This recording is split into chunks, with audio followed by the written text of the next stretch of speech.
দুনিয়া এত যত্ন করে খাট পালং সোফা ফার্নিচারের মধ্যে বার্নিশ করিয়া ঘরে রাখে, 1-1.5 বছর না যাইতেই আবার নতুন করে বার্নিশের দরকার হইয়া পড়ে। তো কি হইল আর দুনিয়া? এত সুন্দর প্লাস্টিকের দরজা লাগাইছে বাথরুমে, 3 মাস না লাগাইতে চিৎকারি নাই, মাইজগান দিয়ে ছিদ্র হয়ে ফাইটটা পড়ে রয়েছে। কি ভাই এন্দিয়া নাই গাইতে ফোলানি ভাঙ গেছে।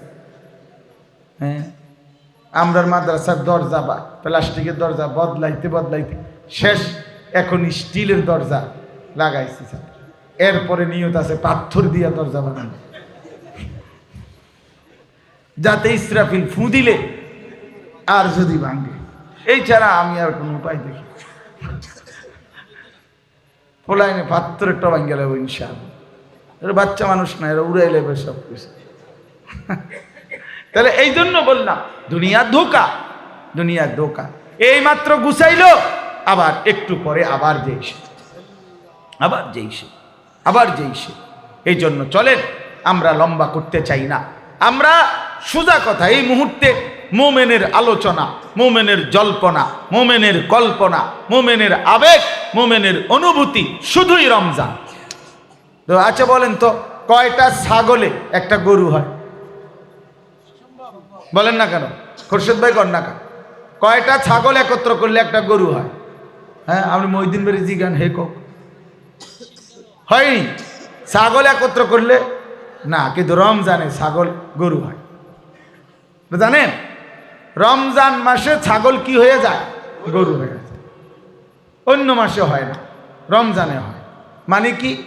আচ্ছা এবার আপনি এটা থুন, কয়টা নফল একত্র করলে একটা ফরজের সমান? কেমনে হবে? নফল তো নফলই, ফরজ তো কি ফরজ। কিন্তু রমজানে আল্লাহ রাসূল সাল্লাল্লাহু আলাইহি সাল্লাম বলছেন একটা নফল একটা ফরজের সমান হয়ে আছে। তো তার মানে ছাগল কি হয়ে গেছে? মানে নফল কি হয়ে গেছে? ফরজ হয়ে গেছে,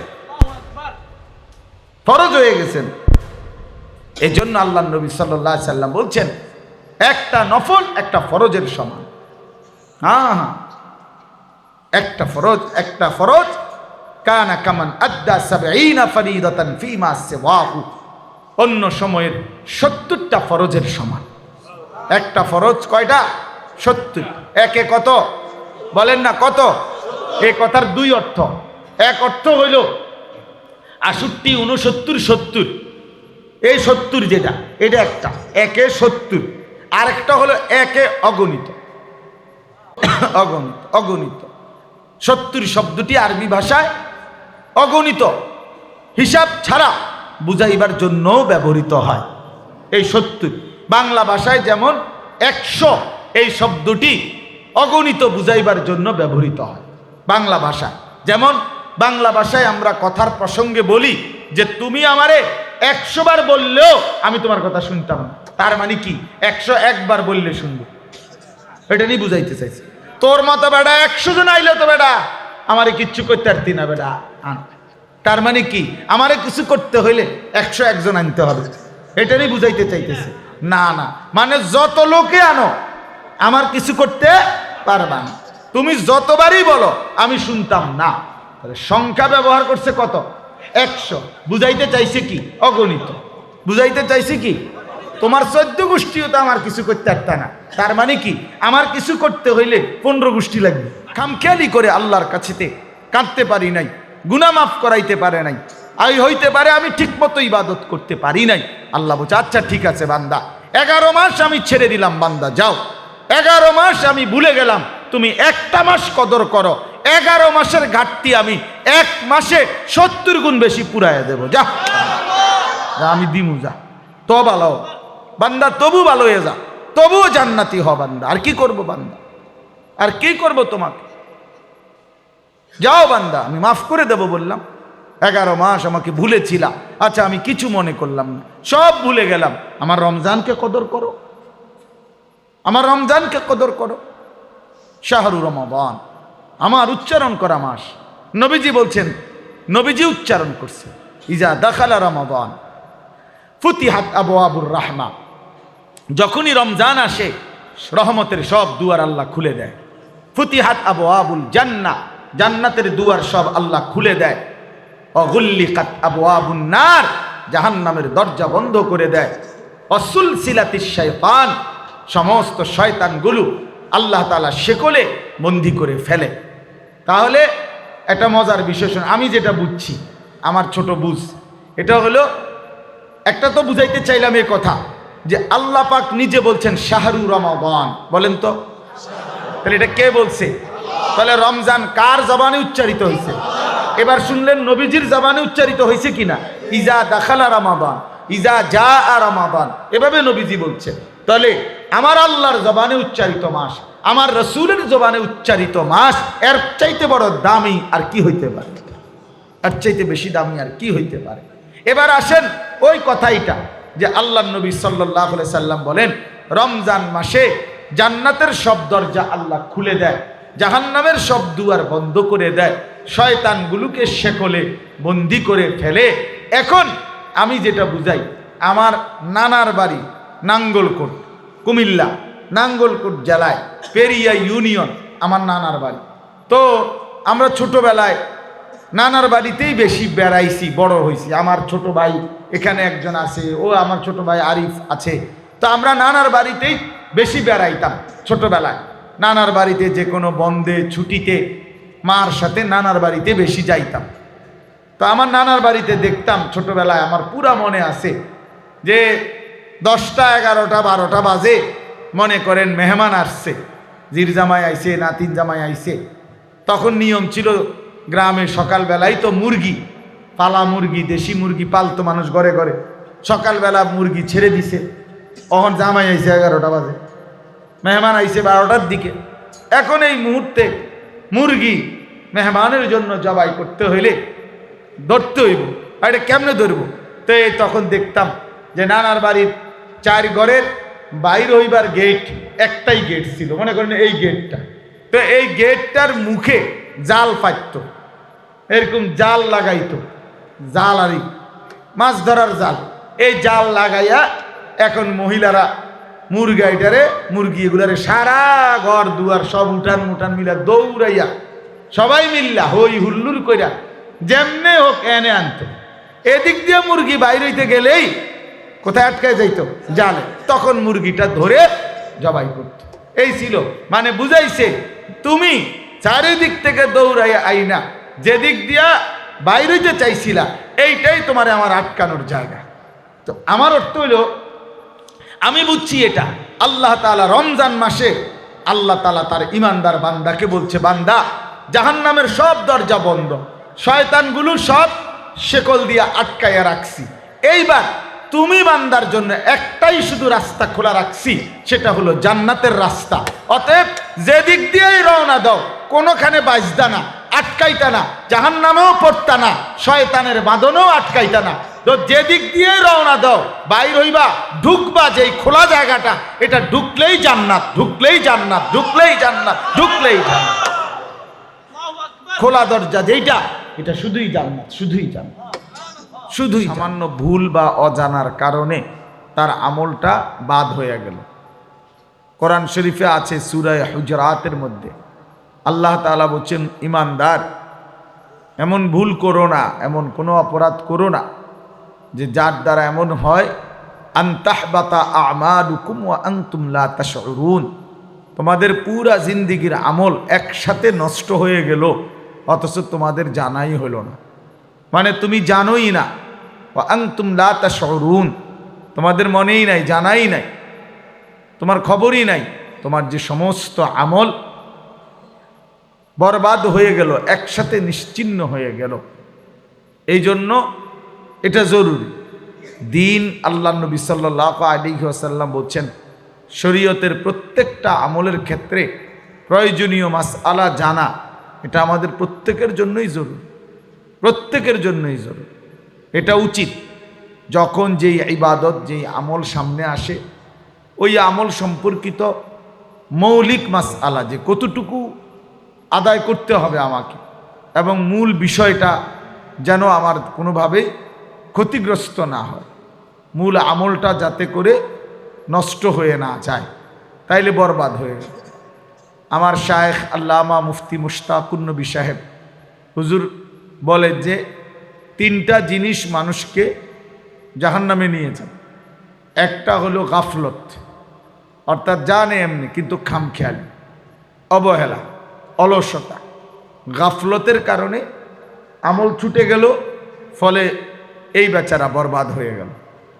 আরেক 2 নাম্বার হলো জাহালত, মানে না জানা, অজ্ঞতা, মূর্খতা, অর্থাৎ কোরআন এবং সুন্নার বিধানটাই সে জানে না, জানার কোনো মানসিকতাই, জানার কোনো যে কোরআন শরীফ হাদিস শরীফ কি বলছে, নামাজ শুদ্ধ হইতে হইলে নামাজের মধ্যে যাবতীয় হুকুম আহকাম সহি শুদ্ধ জানা এটা জরুরি, কিন্তু এটা অনেকের জানে না, জানার মানসিকতা না, নিজে নিজে যা শিখছে অথবা ভুলে ভরা ওইটাই আপনার আমল করে যাচ্ছে, আমল করে যাচ্ছে। কোরআনুল কারীমের মধ্যে আছে ফাখালাফা মিন বা'দিহিম খালফুন আদাউস সালাতা ওয়াত্তাবাউশ শাহাওয়াত ফাসাউফা ইয়ালকাউনা গাইয়া। আল্লাহ তাআলা বলেন যে নিকৃষ্ট প্রজন্ম, ওই প্রজন্ম যারা তাদের নামাজকে নষ্ট করে ফেলে, তার মানে নামাজ আদায় তো করে কিন্তু অশুদ্ধতা এবং ভুলের মাধ্যমে নামাজটাকে নষ্ট করে ফেলে এবং মনের চাহিদার অনুসরণ করে। আল্লাহ বলেন তাদেরকে জাহান্নামের সর্বনিকৃষ্ট গর্ত গাই, এটা একটা গর্তের নাম, গাই নামক এই গর্তের মধ্যে তাদেরকে ছুঁড়ে ফেলা হয়। নাউযুবিল্লাহ। তাইলে আদাউস সালাতা, নামাজ পড়লেন ঠিক আছে, কিন্তু নামাজটা আসলে নষ্ট হইল না আর কি। সূরা কেরাত, দোয়া কালাম, রুকু সেজদা যথোপযুক্তভাবে না হওয়ার কারণে আপনার নামাজটার কোনো ফায়দা আসলো না, আমল করছে কিন্তু কোনো লাভ হইল না। আল্লাহ তাআলা কোরআনুল কারীম এভাবে নাজিল করে নাই আপনি যেভাবে ভুল পড়তেছেন। রাসূলুল্লাহ সাল্লাল্লাহু আলাইহি ওয়াসাল্লাম রুকু সেজদা এভাবে শিখায় নাই আপনি যেভাবে দিচ্ছেন। তাইলে এক তো হলো বেখেয়ালি হলো, কিন্তু বছরের পর বছর ভুলে থাকা, ভুল করতে থাকা, কোনো শুধরানোর কোনো ফিকিরে নাই, এটা উচিত না। তাহলে এই জন্য বললাম মানুষের বরবাদির জাহান্নামী হওয়ার দ্বিতীয় কারণ হলো জাহালত, অজ্ঞতা, মূর্খতা, দিন সম্পর্কে না জানা। 3 নাম্বার হলো দলালাত, পথভ্রষ্টতা, অর্থাৎ আল্লাহ তাআলাই তাকে অব্যাহত গুনাহ নাফরমানির কারণে আল্লাহই তাকে গোমরা করে দিছে, আর সে এখন আর কল্যাণের পথ চিনে না, হকের পথ চিনে না, আখিরাতের রাস্তা চিনে না, জান্নাতের পথটা বোঝেই না, সে বিষয় বোঝেই না। দলালাত, পথহারা, পথভ্রষ্ট, এই পরিমাণ গুনাহ এবং নাফরমানি আল্লাহর অবাধ্যতা করছে যে আল্লাহ তাকে আখিরাত ভুলায় দিয়েছে। নাউযুবিল্লাহ। ওয়ালা তাকুনু কাল্লাযীনা নাসুল্লাহ ফাআনসাহুম আনফুসাহুম। আল্লাহ তাআলা কোরআনুল কারীমে বলেন, বান্দা এমন হইও না যে আমি আল্লাহকে অনেক দিন ভুলে গেলাম, বেশি ভুলে গেলে একদিন আমি তোমাকে তোমার পরিচয় ভুলায় দেব। তো ওই আয়াতে তাফসীর আছে, অর্থাৎ তোমার আখিরাত, তোমার কবর, তোমার হাসর, তোমার মিজান, তোমার ফুলসেরাত, তোমার জান্নাতের কথা একদম ভুলায় দেব। 24 ঘন্টা তোমার কলিজায়, তোমার জিন্দিগি, তোমার সব কিছুতে শুধুই দুনিয়া, দুনিয়ার ভোগ বিলাসিতা, দুনিয়া খাইয়া পইরা পার করা, এইটাই তোমার থাকবে, ভুলে যাবে। উলাইকা হুমুল ফাসিকুন, আল্লাহ বলেন, আর তারা তখন হয়ে থাকবে ফাসিক, প্রকাশ্য পাপী। এই জন্য অব্যাহত গুনাহ করতে নাই, গুনার উপরে জমে থাকতে নাই, গুনার উপরে লেগে থাকতে নাই, যে গুনাহ মিথ্যা বলতেছি তো বলতেছে স্বাভাবিকভাবে, চুরি করতেছে স্বাভাবিকভাবে চুরি করে, সুদ খায় তো 30 বছর সুদ খায়, নামাজ পড়ে না তো কোনো দিনেই পড়ে না, গালিগালাজ করে তো প্রত্যেক কথায় গালি দেয়, ওজনে কম দেয় তো প্রতিদিনই ওজনে কম দেয়। মানে এই যে লাগাতার গুনাহ, ধারাবাহিক গুনাহ করতে থাকা, এটা কিন্তু অনেক বড় একটা পাপ, অনেক বড় সীমা লঙ্ঘন, অনেক বড় সীমা। অনেকে এটা বুঝে না বাপ, অনেক নওজোয়ান, অনেক বয়স্ক মানুষ লাগাতার হাসতে হাসতে স্বাভাবিকভাবে গুনাহ করে যাচ্ছে, গুনাহ করে যাইতেছে, এই মিথ্যা বলতেই আছে, হারাম খাচ্ছেই খাচ্ছে, ঘরে পরিবারে আল্লাহর নাফরমানি চলছে চলছে, স্বাভাবিক বানায় নিছে। কোনো একটা আমল হয়তো করে কিন্তু আরো 10টা গুনাহ স্বাভাবিক বানায় নিছে ঘরের মধ্যে, জিন্দিগির মধ্যে। এই জন্য আল্লাহ তাআলা বলছেন গুনাহ যখন দীর্ঘ হয়ে যায়, তার মানে সে আল্লাহকে ভুলে যায়, তো আল্লাহ একদিন তাকে তার আখিরাত ভুলিয়ে দেয়, তার আখিরাত তার আর মনে থাকে না। উলাইকা হুমুল ফাসিকুন। এখানে একটা সাংঘাতিক কথা হলো, এই আয়াতের আগের আয়াত আল্লাহ শুরু করছিল ইয়া আইয়ুহাল্লাযীনা আমানু বলে, হে ঈমানদারগণ ইত্তাকুল্লাহ, আল্লাহকে ভয় করো। তো আল্লাহকে ভয় করার প্রথম অর্থ হলো গুনাহ ছেড়ে দাও, গুনাহ ছেড়ে দাও। তো এরপরে আল্লাহ বলছে যদি অব্যাহত গুনাহ করতে থাকো, আমাকে ভুলে থাকো, তো একদিন আমি তোমার আখিরাত ভুলাইয়া দেব, আর তখন তোমার পরিচয় আর মোমেন থাকবে না, বরং পরিচয়ই হয়ে যাবে ফাসিক, পরিচয়ই হয়ে যাবে সুদখোর। তোমার নামের পরিচয় মানুষে চিনবে এই নামে, ও তার কথা কোন তো সুদখোর, হ্যাঁ ও এই তো কথা, আরে এই তো সিটার, হয়তো 2 নম্বরই ব্যবসা করে, হয়তো ইয়াবা কারবারি, হয়তো মদখোর, নেশাখোর, ও তার কথা বলছে আর তো গাঁজাখোর। এই তার মানে আল্লাহ তাআলা বলছেন আমারে ভুলে থাকার কারণে, আমার নাফরমানি করার কারণে একদিন পরিচয় চেঞ্জ করে দেব, লোকে তখন তোমাকে আর মুসলমান হিসাবে চিনবে না, বরং ফাসিক হিসাবে চিনবে, তোমার নামে স্থায়ী পরিচয় হয়ে যাবে।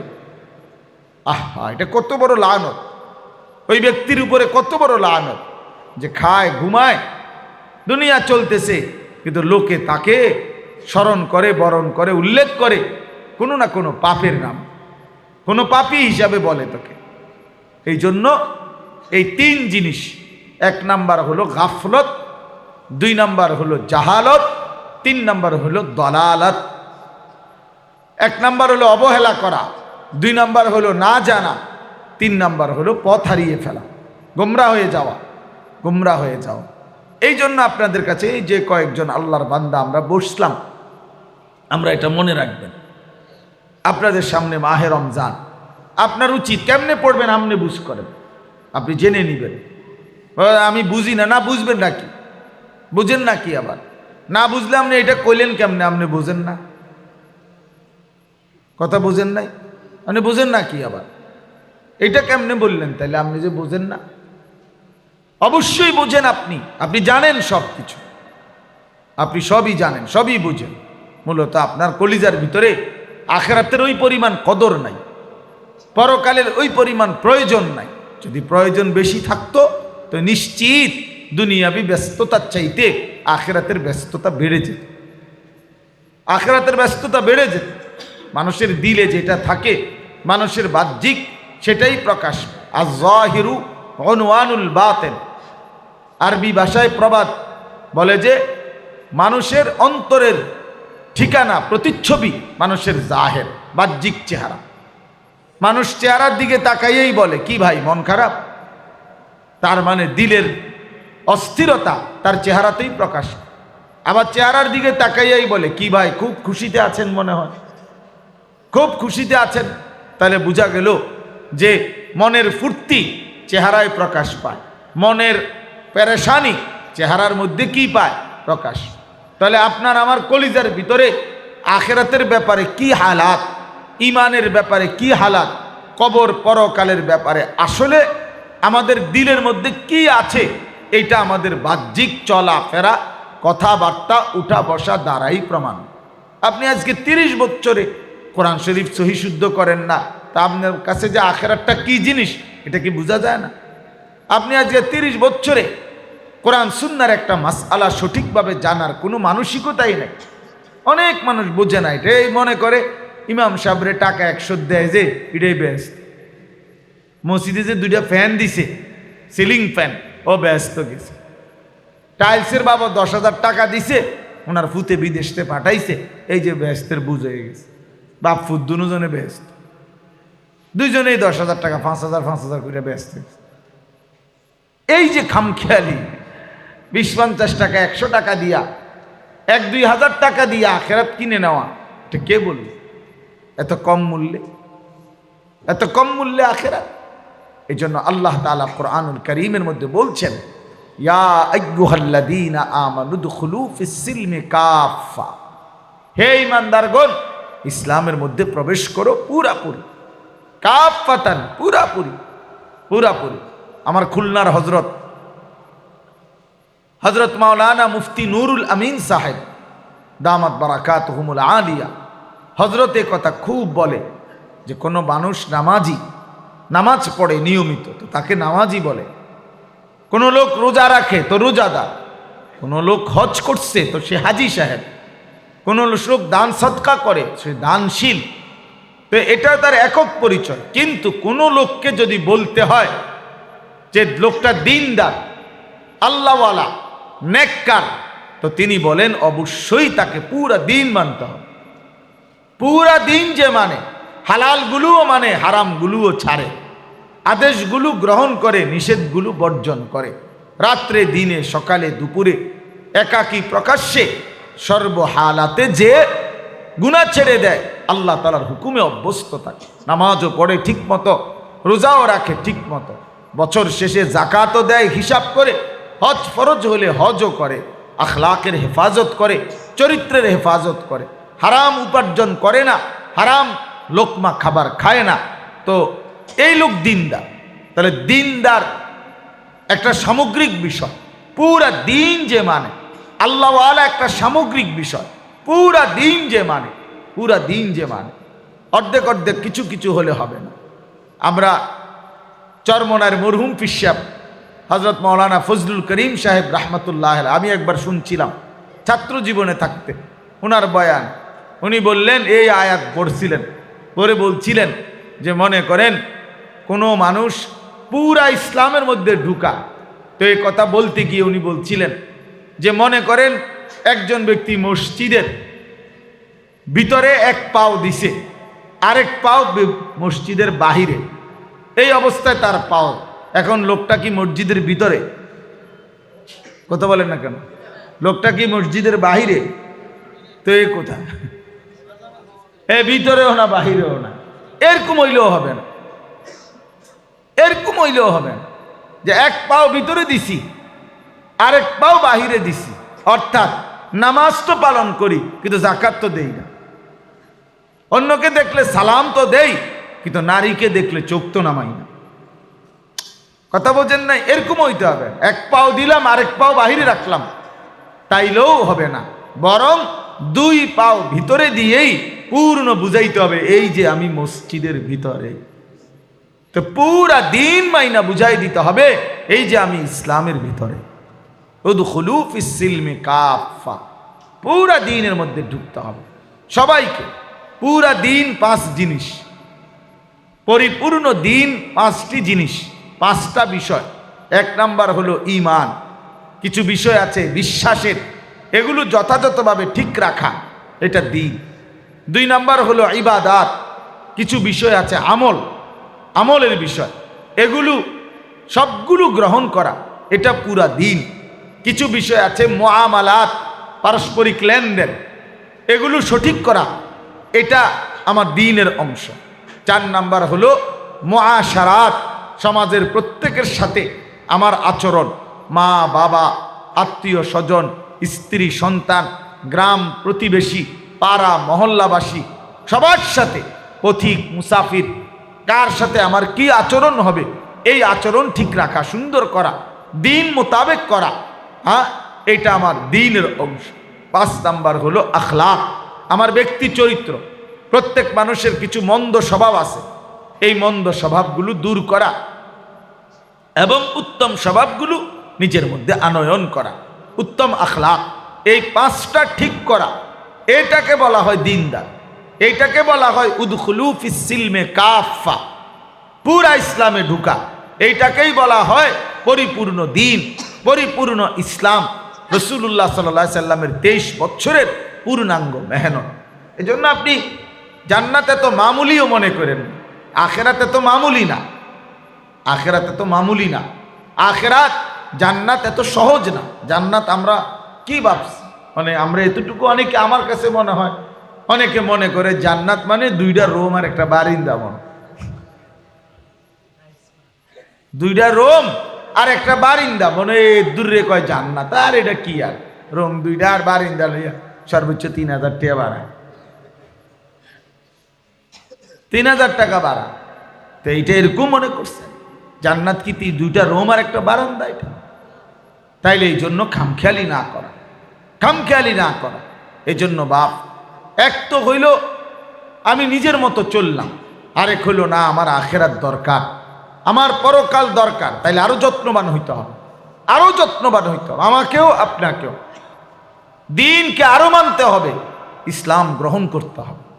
আল্লাহ তাআলা কোরআনুল কারীমের মধ্যে এ কথা বলছেন, আফাতুমিনুনা বিবাদিল কিতাব ওয়া তাকফুরুনা বিবাদ।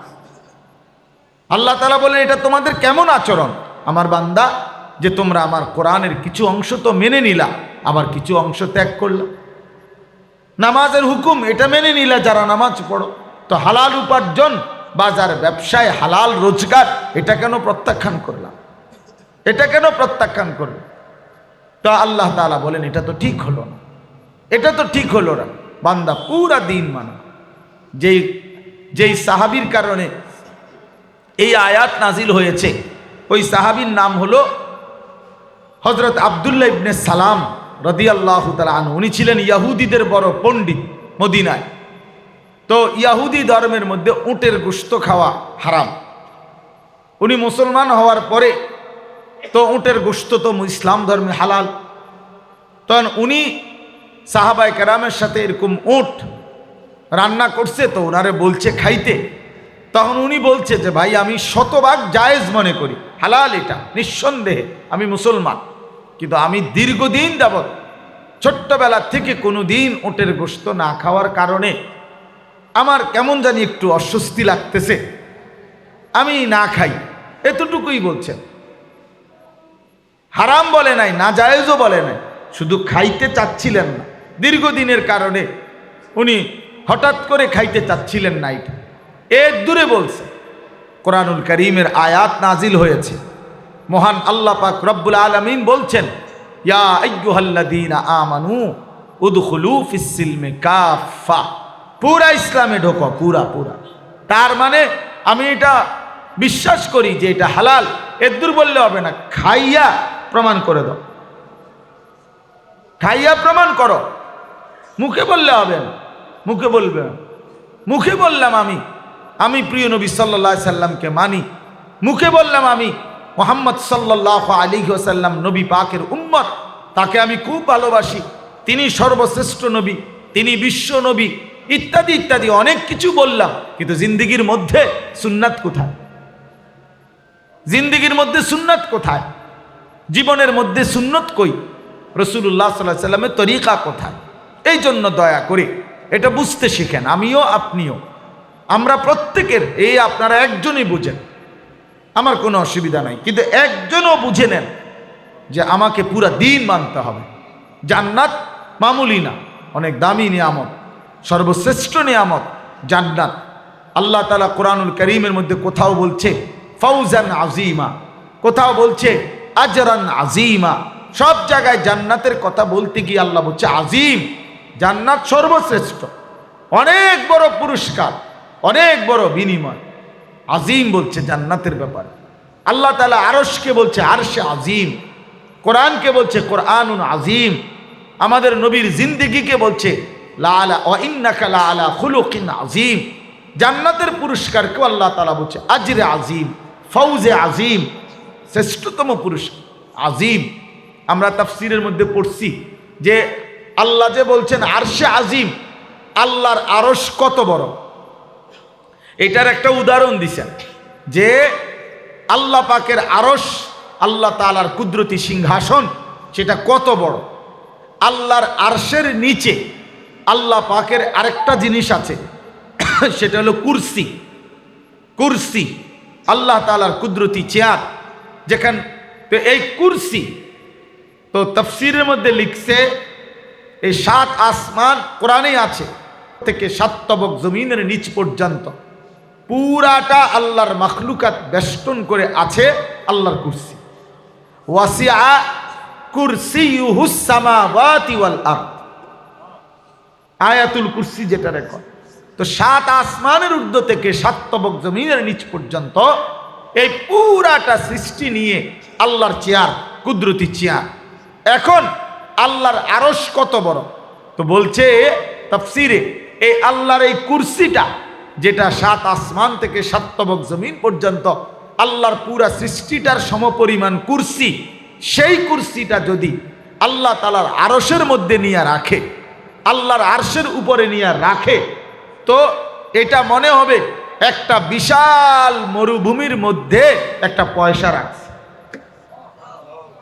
একটা বিশাল মরুভূমি, তার মধ্যে যেন একটা পয়সা রাখছে।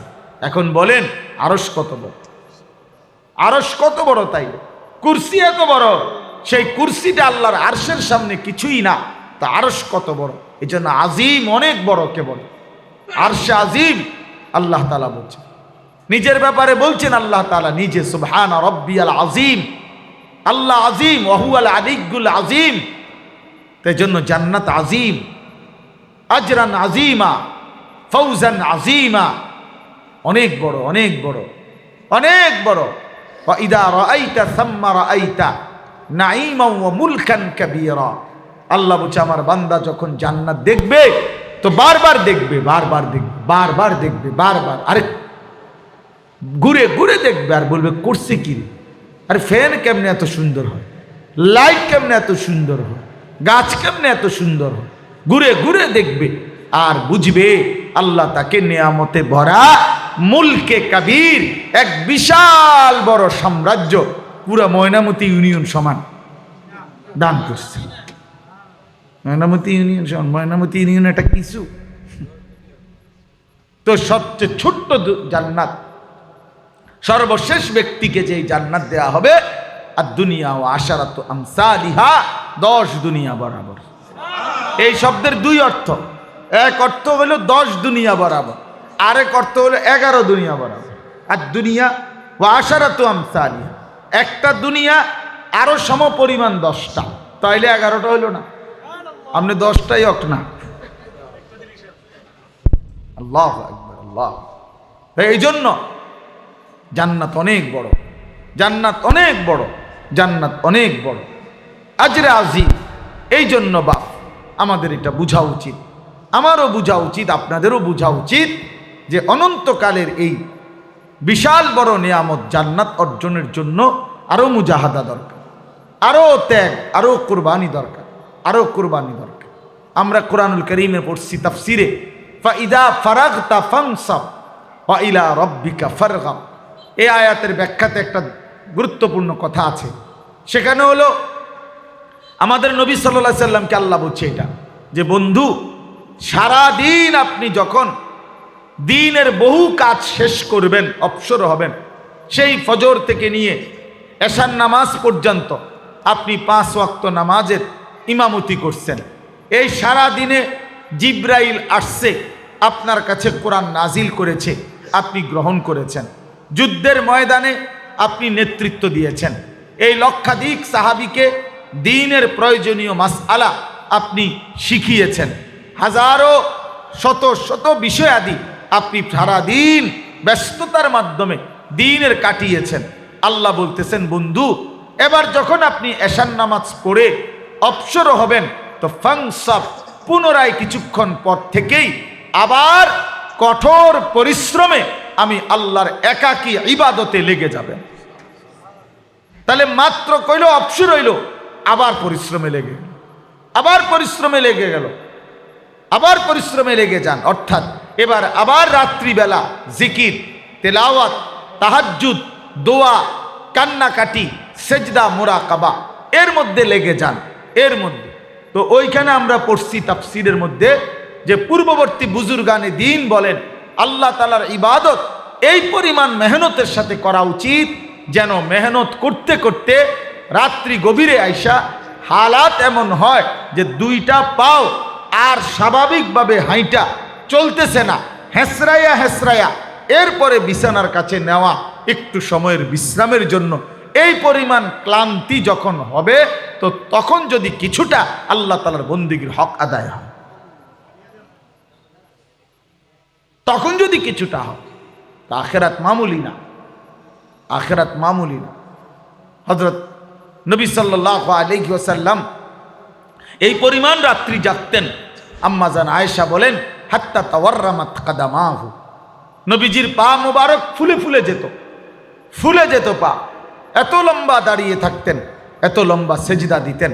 হযরতে আয়েশা রাদিয়াল্লাহু তাআলা আনহা নবী পাক সাল্লাল্লাহু আলাইহি সাল্লামকে বলছেন, ইয়া রাসূলুল্লাহ কাদ গাফারাল্লাহু যামবাক, আল্লাহ তো আপনার সব গুনাহ মাফ করেছেন, আপনার তো কোনো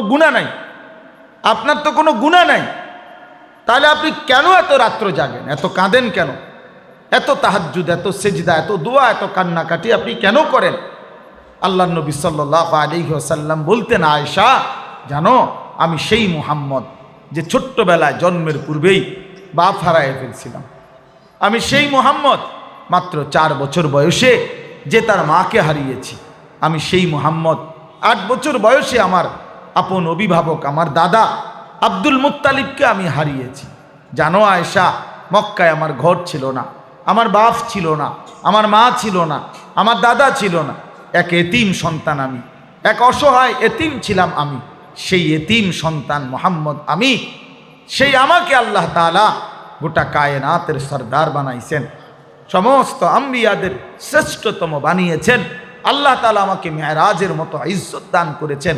কত কত সম্মান আমার আল্লাহ আমাকে দান করেছেন। এত সম্মান, এত মর্যাদা পেয়ে আমি কি রাত জেগে আমার আল্লাহর শুকর করব না? আমার আল্লাহর শুকর আদায় করব না আমি? আফালা আকুনু আবদান শাকুরা,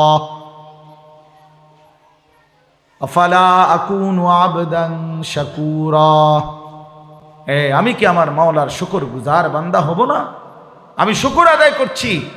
এক এতিম সন্তানকে আল্লাহ তাআলা কত বড় ইজ্জত দান করেছেন, কত সম্মান দান করেছেন। বলে সাউফা ইউতিকা রাব্বুকা ফাতারদা। এই জন্য বাপ চলেন, আমার মূল কথা হলো মেহনতের এক সময় আমাদের রমজান, মাহে রমজান মানে মেহনতের মাহে রমজান, মেহনত।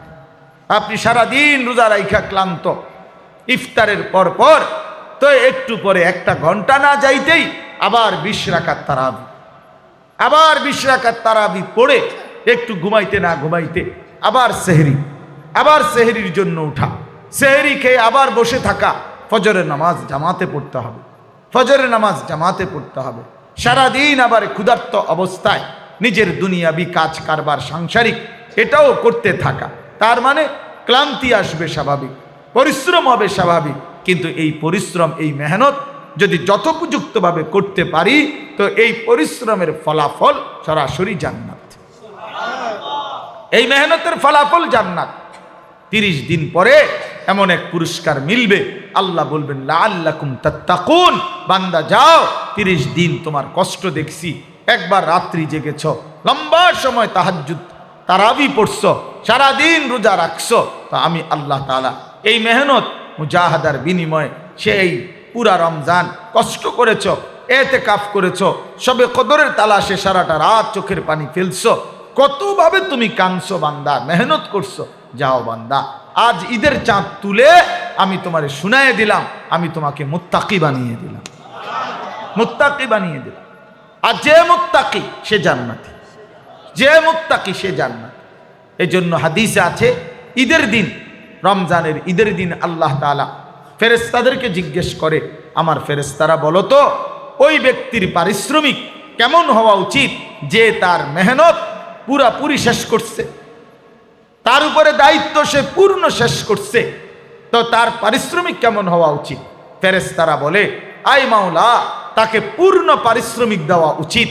তো আল্লাহ তাআলা তখন বলে, ফেরেশতা তোমাদেরকে সাক্ষ্য রেখে আমি বললাম, ওয়া ইজ্জতি ওয়া জালালি ওয়া ইরতিফা'i মাকানি, আমার ইজ্জতের কসম, আমার সম্মানের কসম, আমার সুউচ্চ মর্যাদার কসম, আমার এই বান্দাগুলো আমার রমজানের হক আদায় করছে, মেহনতের হক আদায় করছে, পরিশ্রমের হক আদায় করছে, আমি যা চেয়েছি তা আদায় করেছে, যাও আমি তাদেরকে পুরাপুরি মাফ করে দিলাম।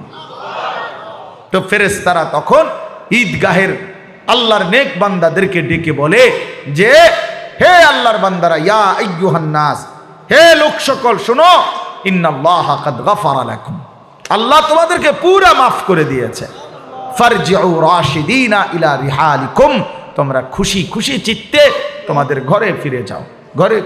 এজন্য বাপ আমি সবসময় বলি এ কথা, আরে ঈদ তো মুমিনের জন্য, ঈদ তো রোজাদারের জন্য, ঈদ তো গুনাহ থেকে একটা মাস রমজানে যে বিরত রয়েছে তার জন্য, ঈদ তো তাহাজ্জুদ পড়েছে যে তার জন্য, ঈদ তো 5 ওয়াক্ত নামাজ রমজানে জামাতের সাথে পড়ছে যে তার জন্য, ঈদ তো 20 রাকাত পূর্ণ তারাবি পুরা রমজান যে আদায় করেছে তার জন্য, ঈদ তো ইফতার সাহারিতে দোয়া কান্নাকাটি করছে যে তার জন্য। এই বেহায়া বেপর্দা এই অসভ্য নারী যেগুলা বাজারে বাজারে ঘুরে, মার্কেটে মার্কেটে করে, এসব অসভ্যদের জন্য কোনো ঈদ বলতে কিচ্ছু নাই। এটা তোদের আবার ঈদ কি? তোদের ঈদ কি বেশরম? তোদের আবার কিসের ঈদ? ঈদ তোদের বাপের ঈদ কি মার্কেটওয়ালার? জুতার দোকানদারি নিয়ে ঈদ দিছে, টেলিভিশনের নর্তকী নিয়ে ঈদ দিছে। ঈদ মানে জুতা, ঈদ মানে নতুন জুতা, ঈদ মানে নতুন কাপড়, ঈদ মানে নতুন শাড়ি, ঈদ মানে নতুন গহনা এড দেয়, ঈদ মানে নতুন জুতা। অর্থাৎ ঈদ মানে আমনের মতো নাফরমান রে পুরান জুতা দিয়া ফিরতো না, নতুন জুতা দিয়া ফিরবে। পুরান জুতা মানে একটু লুজ হইয়া গেছে, এটা ফিরতে গেলে এবার সিরা ফিরা যায়, এই জন্য নতুন জুতা তো একটু শক্ত, ফিরতে সুবিধা হইব, আপনার ইচ্ছা মতো পেড়ন যাবো যাতে করে। এই জন্য নাফরমানের আবার ঈদ কিসের? নাফরমানের আবার ঈদ কিসের? হারাম করে আবার ঈদ কিসের? সারা মাস সুদের ব্যবসা করছে, তোর আবার ঈদ কিসের ব্যাটা তোর?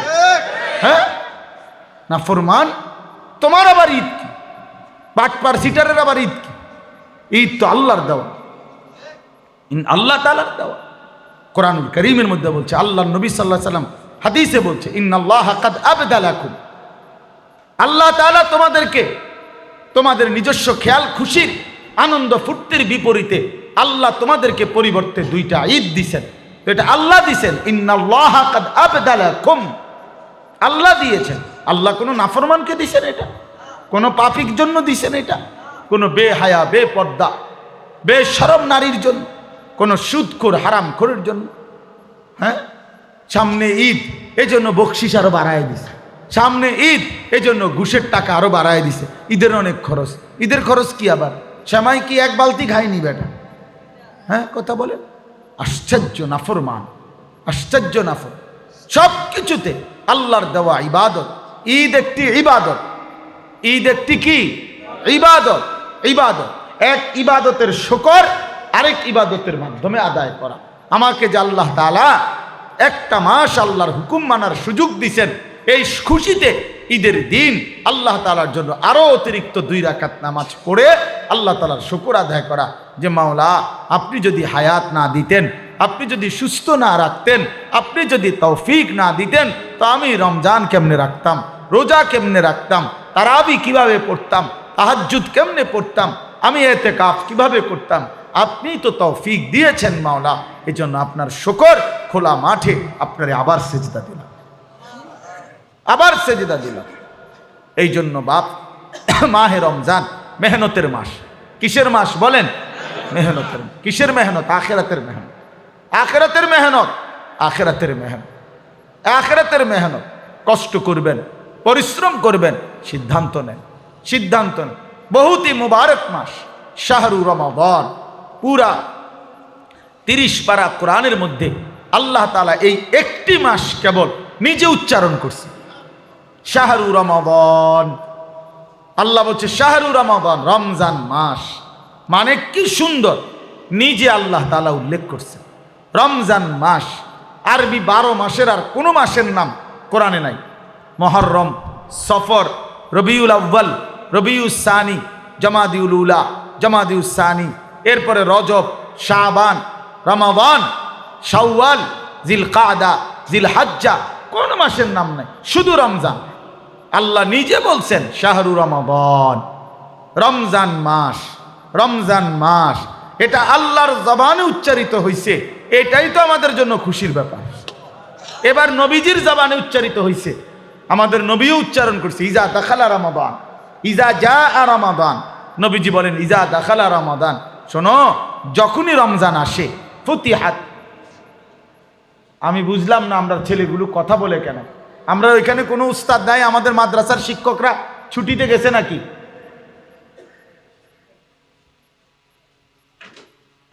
আমাদের উস্তাদরা কোথায়? মাদ্রাসার উস্তাদরা কোথায়?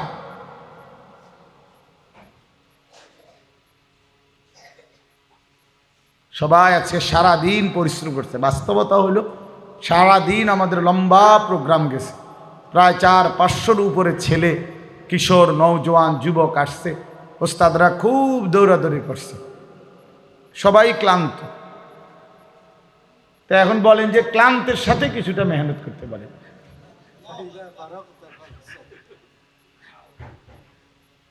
আচ্ছা জি, তো বলতেছিলাম যে মাহে রমজানে এই মেহনতের মাস, পরিশ্রমের মাস, পরিশ্রমের মাস। এটা নিয়মে বুদ্ধিমান ব্যক্তি মৌসুমে একটু পরিশ্রম করে। এই যে পরিশ্রম, কাপড়ের দোকানদাররা, আমার শায়েখ সবসময় এটা বলে, কাপড়ের দোকানদাররা এটা বলে, রে যাইস না ছুটি নিস, তাই কোনো সানরাত পর্যন্ত, সানরাত পর্যন্ত, এরপরে ছুটি দিয়ে দেব। কত কষ্ট করে, কত কষ্ট করে। ওই দিন আমার এক পরিচিত চিটাগাংয়ের ব্যবসায়ী ভাই, উনি বলতেছে, হুজুর কাস্টমারের দোকানে ওনারা 5 জনে, 5 ভাই একসাথে এক দোকানে ব্যবসা করে, সারাটা দিন মাল বেচতে বেচতে অনেক সময় ক্যাশের সামনে প্লেটের মধ্যে ভাত নিয়া টাকাও লই, আবার দুগা ভাতও খাই, এত ব্যস্ত। তাহলে দুনিয়ার জন্য কি পরিমাণ মেহনত করতে হয়, কি পরিমাণ মেহনত করে মানুষ। সিজন বুঝে, সিজনে মানুষ একটু মেহনত করে, একটু পরিশ্রম বাড়িয়ে দেয়। রমজান আখিরাতের সিজন, রমজান জান্নাতের সিজন, রমজান গুনাহ মাফ করাবার সিজন। হইতে পারে আমি 11 মাস খামখেয়ালি করে আল্লাহর কাছেতে কাঁদতে পারি নাই, গুনাহ মাফ করাইতে পারে নাই। হইতে পারে আমি ঠিক মতো ইবাদত করতে পারি নাই। আল্লাহ বলছে, আচ্ছা ঠিক আছে বান্দা, 11 মাস আমি ছেড়ে দিলাম, বান্দা যাও। 11 মাস আমি ভুলে গেলাম, তুমি একটা মাস কদর করো। 11 মাসের ঘাটতি আমি 1 মাসে 70 গুণ বেশি পুরাইয়া দেব। যা, আমি দিমু, যা তো ভালো বান্দা, তবু ভালো হয়ে যা, তবুও জান্নাতি হ বান্দা। আর কি করব বান্দা, আর কি করব তোমাকে? যাও বান্দা, আমি মাফ করে দেব বললাম। 11 মাস আমাকে ভুলেছিলাম, আচ্ছা আমি কিছু মনে করলাম না, সব ভুলে গেলাম। আমার রমজানকে কদর করো, আমার রমজানকে কদর করো। শাহরু রমাদান, আমার উচ্চারণ করা মাস। নবীজি বলছেন, নবীজি উচ্চারণ করছে, ইজা দাখালা রমাদান ফুতিহাত আবওয়াবুর রাহমা। যখনই রমজান আসে রহমতের সব দুয়ার আল্লাহ খুলে দেয়। ফুতিহাত আবওয়াবুল জান্নাহ, জান্নাতের দুয়ার সব আল্লাহ খুলে দেয়। অগুল্লিকাত আবওয়াবুন নার, জাহান্নামের দরজা বন্ধ করে দেয়।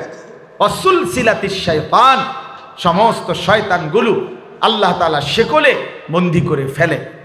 তাহলে একটা মজার বিশেষণ আমি যেটা বুঝছি, আমার ছোট বুঝ, এটা হলো, একটা তো বুঝাইতে চাইলাম এই কথা যে আল্লাহ পাক নিজে বলছেন শাহরু রমাদান, বলেন তো, তাহলে এটা কে বলছে? তাহলে রমজান কার জবানে উচ্চারিত হয়েছে? এবার শুনলেন নবীজির জবানে উচ্চারিত হয়েছে কিনা? ইজা দাখালা রমাদান, ইজা জা রমাদান, এভাবে নবীজি বলছেন। তাহলে আমার আল্লাহর জবানে উচ্চারিত মাস, আমার রসুলের জবানে উচ্চারিত মাস, এর চাইতে বড় দামি আর কি হইতে পারে? এর চাইতে বেশি দামি আর কি হইতে পারে? এবার আসেন ওই কথাইটা যে আল্লাহ নবী সাল্লাল্লাহু আলাইহি সাল্লাম বলেন, রমজান মাসে জান্নাতের সব দরজা আল্লাহ খুলে দেয়, জাহান্নামের সব দুয়ার বন্ধ করে দেয়, শয়তানগুলোকে শেকলে বন্দি করে ফেলে। এখন আমি যেটা বুঝাই, আমার নানার বাড়ি নাঙ্গলকোট, কুমিল্লা, নাঙ্গলকোট জেলায় পেরিয়া ইউনিয়ন আমার নানার বাড়ি। তো আমরা ছোটবেলায় নানার বাড়িতেই বেশি বেড়াইছি, বড় হয়েছি। আমার ছোট ভাই এখানে একজন আছে, ও আমার ছোট ভাই আরিফ আছে। তো আমরা নানার বাড়িতেই বেশি বেড়াইতাম ছোটবেলায়। নানার বাড়িতে যে কোনো বন্ধে ছুটিতে মার সাথে নানার বাড়িতে বেশি যাইতাম। তো আমার নানার বাড়িতে দেখতাম ছোটবেলায়, আমার পুরা মনে আছে যে 10টা 11টা 12টা বাজে, মনে করেন মেহমান আসছে, জির জামাই আইছে, নাতিন জামাই আইছে।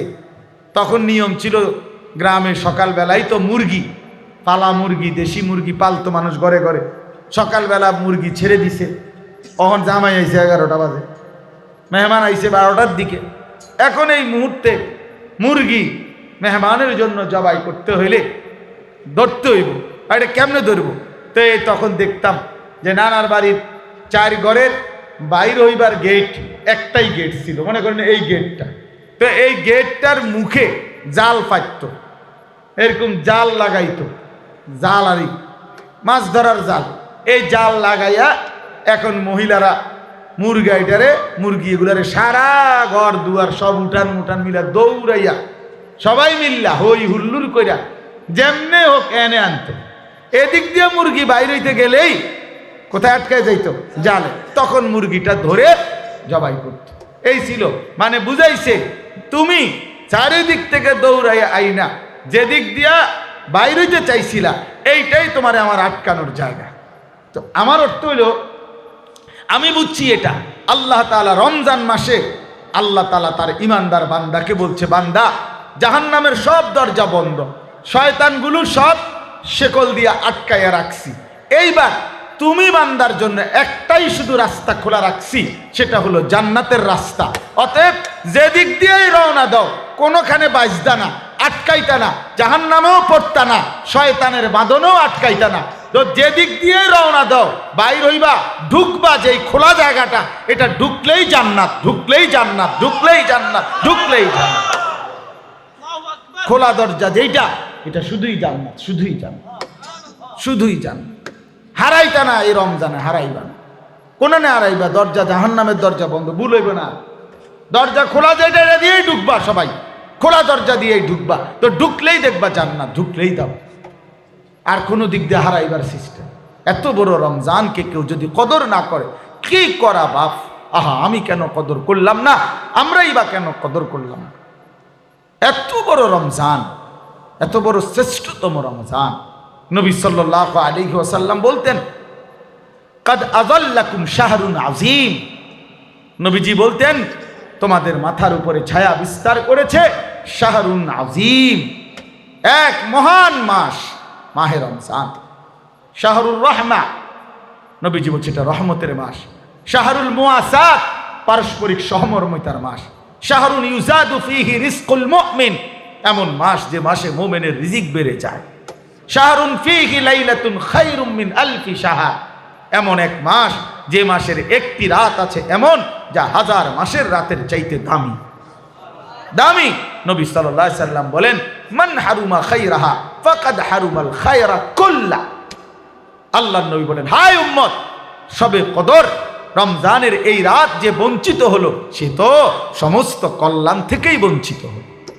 ওই তো আর কিছুই পাইল না। আসলে সবে কদরই পাইলি না বেটা, জীবনে পাইলি কি? রমজানকে কদর করতে পারলি না মুসলমান, কদর করলি কি? কদর করলা কি? কদর করলা কি? কদর করলা 50 বছর 60 বছর, কোন জীবনে 10টা দিন আল্লাহর ঘর মসজিদে এতেকাফ করবে এই সুযোগ হয় না। আহ, কেমন দুনিয়া উনি সাজাইয়া লাইছে, কি দুনিয়া ওনারে পাইয়া লাইছে। আয় হায়, সকালে বাজার করে, রাত্র হইতে হইতে তরকারি শেষ হয়ে যায়, সকালে পরের দিন আবার বাজার করে। তো কি হইল? কি হইল? দুনিয়া এত যত্ন করে খাট পালং সোফা ফার্নিচারের মধ্যে বার্নিশ করিয়া ঘরে রাখে, 1-1.5 বছর না যাইতেই আবার নতুন করে বার্নিশের দরকার হইয়া পড়ে। তো কি হইল আর দুনিয়া? এত সুন্দর প্লাস্টিকের দরজা লাগাইছে বাথরুমে, 3 মাস না লাগাইতে চিৎকারি নাই, মাইজগান দিয়া ছিদ্র ফাইটটা পড়ে রয়েছে। কি ভাই এন্দিয়া নাই গাইতে ফোলানি ভাঙ গেছে। হ্যাঁ, আমরার মাদ্রাসার দরজা বা প্লাস্টিকের দরজা বদলাইতে বদলাইতে শেষ, এখন স্টিলের দরজা লাগাইছি। এরপরে নিয়ত আছে পাথর দিয়া দরজা বানানো, যাতে ইসরাফিল ফু দিলে আর যদি ভাঙে। এই ছাড়া আমি আর কোনো উপায় দেখি। ফোলাইনে পাথরের টা ভাঙ গেলে ইনশাআল্লাহ। এরা বাচ্চা মানুষ না, এরা উড়াই লেবে সব কিছু। তাহলে এই জন্য বললাম, দুনিয়া ধোকা, দুনিয়া ধোকা। এই মাত্র গুছাইলো, আবার একটু পরে আবার যেইসে, আবার যেইসে, আবার যেইসে। এই জন্য চলেন, আমরা লম্বা করতে চাই না। আমরা সোজা কথা, এই মুহূর্তে মোমেনের আলোচনা, মোমেনের জল্পনা, মোমেনের কল্পনা, মোমেনের আবেগ, মোমেনের অনুভূতি শুধুই রমজান। কি বলেন না? শুধুই রমজান, শুধুই রমজান, শুধুই রমজান, শুধুই রম। আমার শায়েখ আল্লামা মুফতি মুশতাকুন নবী সাহেব হুজুর বলে যে গুনে গুনে বলেন, গুনে গুনে বলেন, গুনে গুনে বলেন। 8 তারিখ চলে গেছে, এই মাসের আর 20 দিন, আর মার্চের 1ম তারিখ বা 2য় তারিখ হইতে পারে রোজা, তো ধরেন একদিন আরো বাড়ায় ধরলাম 21 দিন, তাহলে আর মাত্র 21 দিন সামনে আছে রমজানের শুভ দিন। আর মাত্র কয় দিন? আর মাত্র 21 দিন রহমতের শুভ দিন, আর মাত্র 21 দিন মাগফিরাতের শুভ দিন, আর মাত্র 21 দিন নাজাতের শুভ দিন, আর মাত্র 21 দিন ইতিকাফের শুভ দিন, আর মাত্র 21 দিন শবে কদরের শুভ দিন। অপেক্ষা, মোমেন মজা করা উচিত যে আল্লাহ মানে আমারে হায়াত দেন মাওলা, আমি বন্দিকে করবো, আপনারে নারাজ করব না, আপনি আমারে রমজান সামনে রাইখা কবরে নিয়েন না মাওলা, এত কাছে আইনা আমার জিন্দিগির হায়াতের তরি ডুবাইয়া দিয়েন না মাওলা, আমার জিন্দিগির তরি ডুবাই দিয়েন না, আমারে রমজান পর্যন্ত পৌঁছায়, আমারে রমজান দেখায়, আমারে রমজান দেখায়। নবী সাল্লাল্লাহু আলাইহি সাল্লাম কোনো ব্যাপারে বাঁচতে চান নাই দুনিয়া, কিন্তু রমজানের জন্য বাঁচতে চাইছে। আর কয়টা দিন হায়াত চাইছে, মাওলা আমি আর 2টা মাস মরছি না জন, আর এই 2টা মাসে আমারে মরণ দিয়েন না, আমারে রমজান দেখাইয়া যা করেন করেন, আমারে রমজান দেখাইয়া। হ্যাঁ, রমজান পর্যন্ত ওয়াবাল্লিগনা রমাদান, আল্লাহুম্মা বারিক লানা ফি রাজাব ওয়া শাবান, আমারে রমজান পর্যন্ত পৌঁছিয়ে দেন। এই জন্য আমরা দোয়া করবো তো ইনশাআল্লাহ। আমাদের ছাত্র যারা, তোমরাও দোয়া করো বাপ, তোমরাও দোয়া করো। রমজান বহুতই দাম, রমজান বহুতই দাম। তো আচ্ছা বলেন তো, কয়টা ছাগলে একটা গরু হয়? বলেন না কেন, খোরশেদ ভাই কর না কেন? কয়টা ছাগল একত্র করলে একটা গরু হয়? হ্যাঁ, আপনি মহিউদ্দিন ভাই জিগান, হে কক হয়নি? ছাগল একত্র করলে না, কিন্তু রমজানে ছাগল গরু হয়। জানেন, রমজান মাসে ছাগল কি হয়ে যায়? গরু হয়ে যায়। অন্য মাসে হয় না, রমজানে হয়। মানে কি? আচ্ছা এবার আপনি এটা থুন, কয়টা নফল একত্র করলে একটা ফরজের সমান? কেমনে হবে? নফল তো নফলই, ফরজ তো কি ফরজ, কিন্তু রমজানে আল্লাহ রাসূল সাল্লাল্লাহু আলাইহি সাল্লাম বলছেন একটা নফল একটা ফরজের সমান হয়ে আছে। তো তার মানে ছাগল কি হয়ে গেছে? মানে নফল কি হয়ে গেছে? ফরজ হয়ে গেছে, ফরজ হয়ে গেছেন। এই জন্য আল্লাহ নবী সাল্লাল্লাহু আলাইহি সাল্লাম বলছেন একটা নফল একটা ফরজের সমান। হ্যাঁ হ্যাঁ, একটা ফরজ কানা কামান আদ্দা 70 ফরিদাতান ফিমা সিওয়াহু, অন্য সময়ের 70টা ফরজের সমান। একটা ফরজ কয়টা? 70। একে কত বলেন না, কত? এই কথার 2 অর্থ। এক অর্থ হইল 68, 69, 70, এই 70 যেটা, এটা একটা, একে 70। আরেকটা হলো একে অগণিত, অগণিত, অগণিত। 70 শব্দটি আরবি ভাষায় অগণিত, হিসাব ছাড়া বুঝাইবার জন্য ব্যবহৃত হয়। এই 70 বাংলা ভাষায় যেমন 100, এই শব্দটি অগণিত বুঝাইবার জন্য ব্যবহৃত হয় বাংলা ভাষায়। যেমন বাংলা ভাষায় আমরা কথার প্রসঙ্গে বলি যে তুমি আমারে 100 বার বললেও আমি তোমার কথা শুনতাম না। তার মানে কি? 101 বার বললে শুনবো, এটা নিয়ে বুঝাইতে চাইছে। তোর মতো বেটা 100 জন আইলে তো বেটা আমারে কিচ্ছু করতে পারতি না বেটা। তার মানে কি? আমারে কিছু করতে হইলে 101 জন আনতে হবে, এটা নিয়ে বুঝাইতে চাইতেছে। না না, মানে যত লোকে আনো আমার কিছু করতে পারবা না, তুমি যতবারই বলো আমি শুনতাম না। তাহলে সংখ্যা ব্যবহার করছে কত? 100। বুঝাইতে চাইছে কি? অগণিত। বুঝাইতে চাইছে কি? তোমার 14 গোষ্ঠীও তো আমার কিছু করতে পারত না। তার মানে কি? আমার কিছু করতে হইলে 15 গোষ্ঠী লাগবে। আমরা বাংলা ভাষায় বলি কি না কথা, যে তোমার 14 গোষ্ঠীও তো বেটা আমারে কিছু করতে পারতি না বেটা। কথা কস বেটা, চেনো তুই আগাবি না বেটা, আমি পিছিয়ে যাবো, তুই আগা বেটা, তুই শুধু আগাইলেই তো আমি পিছিয়ে যাবো বেটা, তুই আমার কি করবি? আমি দৌড় দিয়ে এলাম না, দৌড় দিয়ে এলে কি করবো বেটা? বেটা তো দৌড়ে দিয়ে লাইছি সাহসের কারণে, ওটা তো কোনাচ্ছা দিছে দৌড়। তার মানে 14 গোষ্ঠীও কিছু করতে পারবে না। তার মানে কি? 15 গোষ্ঠী আসলে পারবে, এটা না, অগণিত। সংখ্যা 14, বুঝাইছে কি? আচ্ছা, কোরআনুল কারীমের মধ্যে আছে আল্লাহ তাআলা আমাদের নবী সাল্লাল্লাহু আলাইহি সাল্লাম, নবীজির জামানায় মদিনার সবচেয়ে বড় মুনাফিক সর্দার যে ছিল আব্দুল্লাহ ইবনে উবাই ইবনে সালুল, আব্দুল্লাহ ইবনে উবাই, সে ছিল মুনাফিক। এই মুনাফিক সর্দার আপনার তার ছেলে, ওনার ছেলে রাসূলুল্লাহ সাল্লাল্লাহু আলাইহি সাল্লামের পাক্কা খাঁটি সাহাবী ছিল। ওই মুনাফিকের ছেলে, ওনার নামও আব্দুল্লাহ, আব্দুল্লাহ ইবনে আব্দুল্লাহ, মানে বাপ পুতের একই নাম। আরব দেশে এই প্রচলন ব্যাপক আছে, বাপ পুতের একই নাম, মোহাম্মদ ইবনে মোহাম্মদ, কথা বুঝছেন? আবার 4 ফুতের এক নাম মোহাম্মদ, 4 জনের নামই মোহাম্মদ, মোহাম্মদ আল আউয়াল, মোহাম্মদ আর সানি, মোহাম্মদ আর সালেস, মোহাম্মদ আর রাবি, প্রথম মোহাম্মদ, দ্বিতীয় মোহাম্মদ, তৃতীয় মোহাম্মদ, চতুর্থ মোহাম্মদ।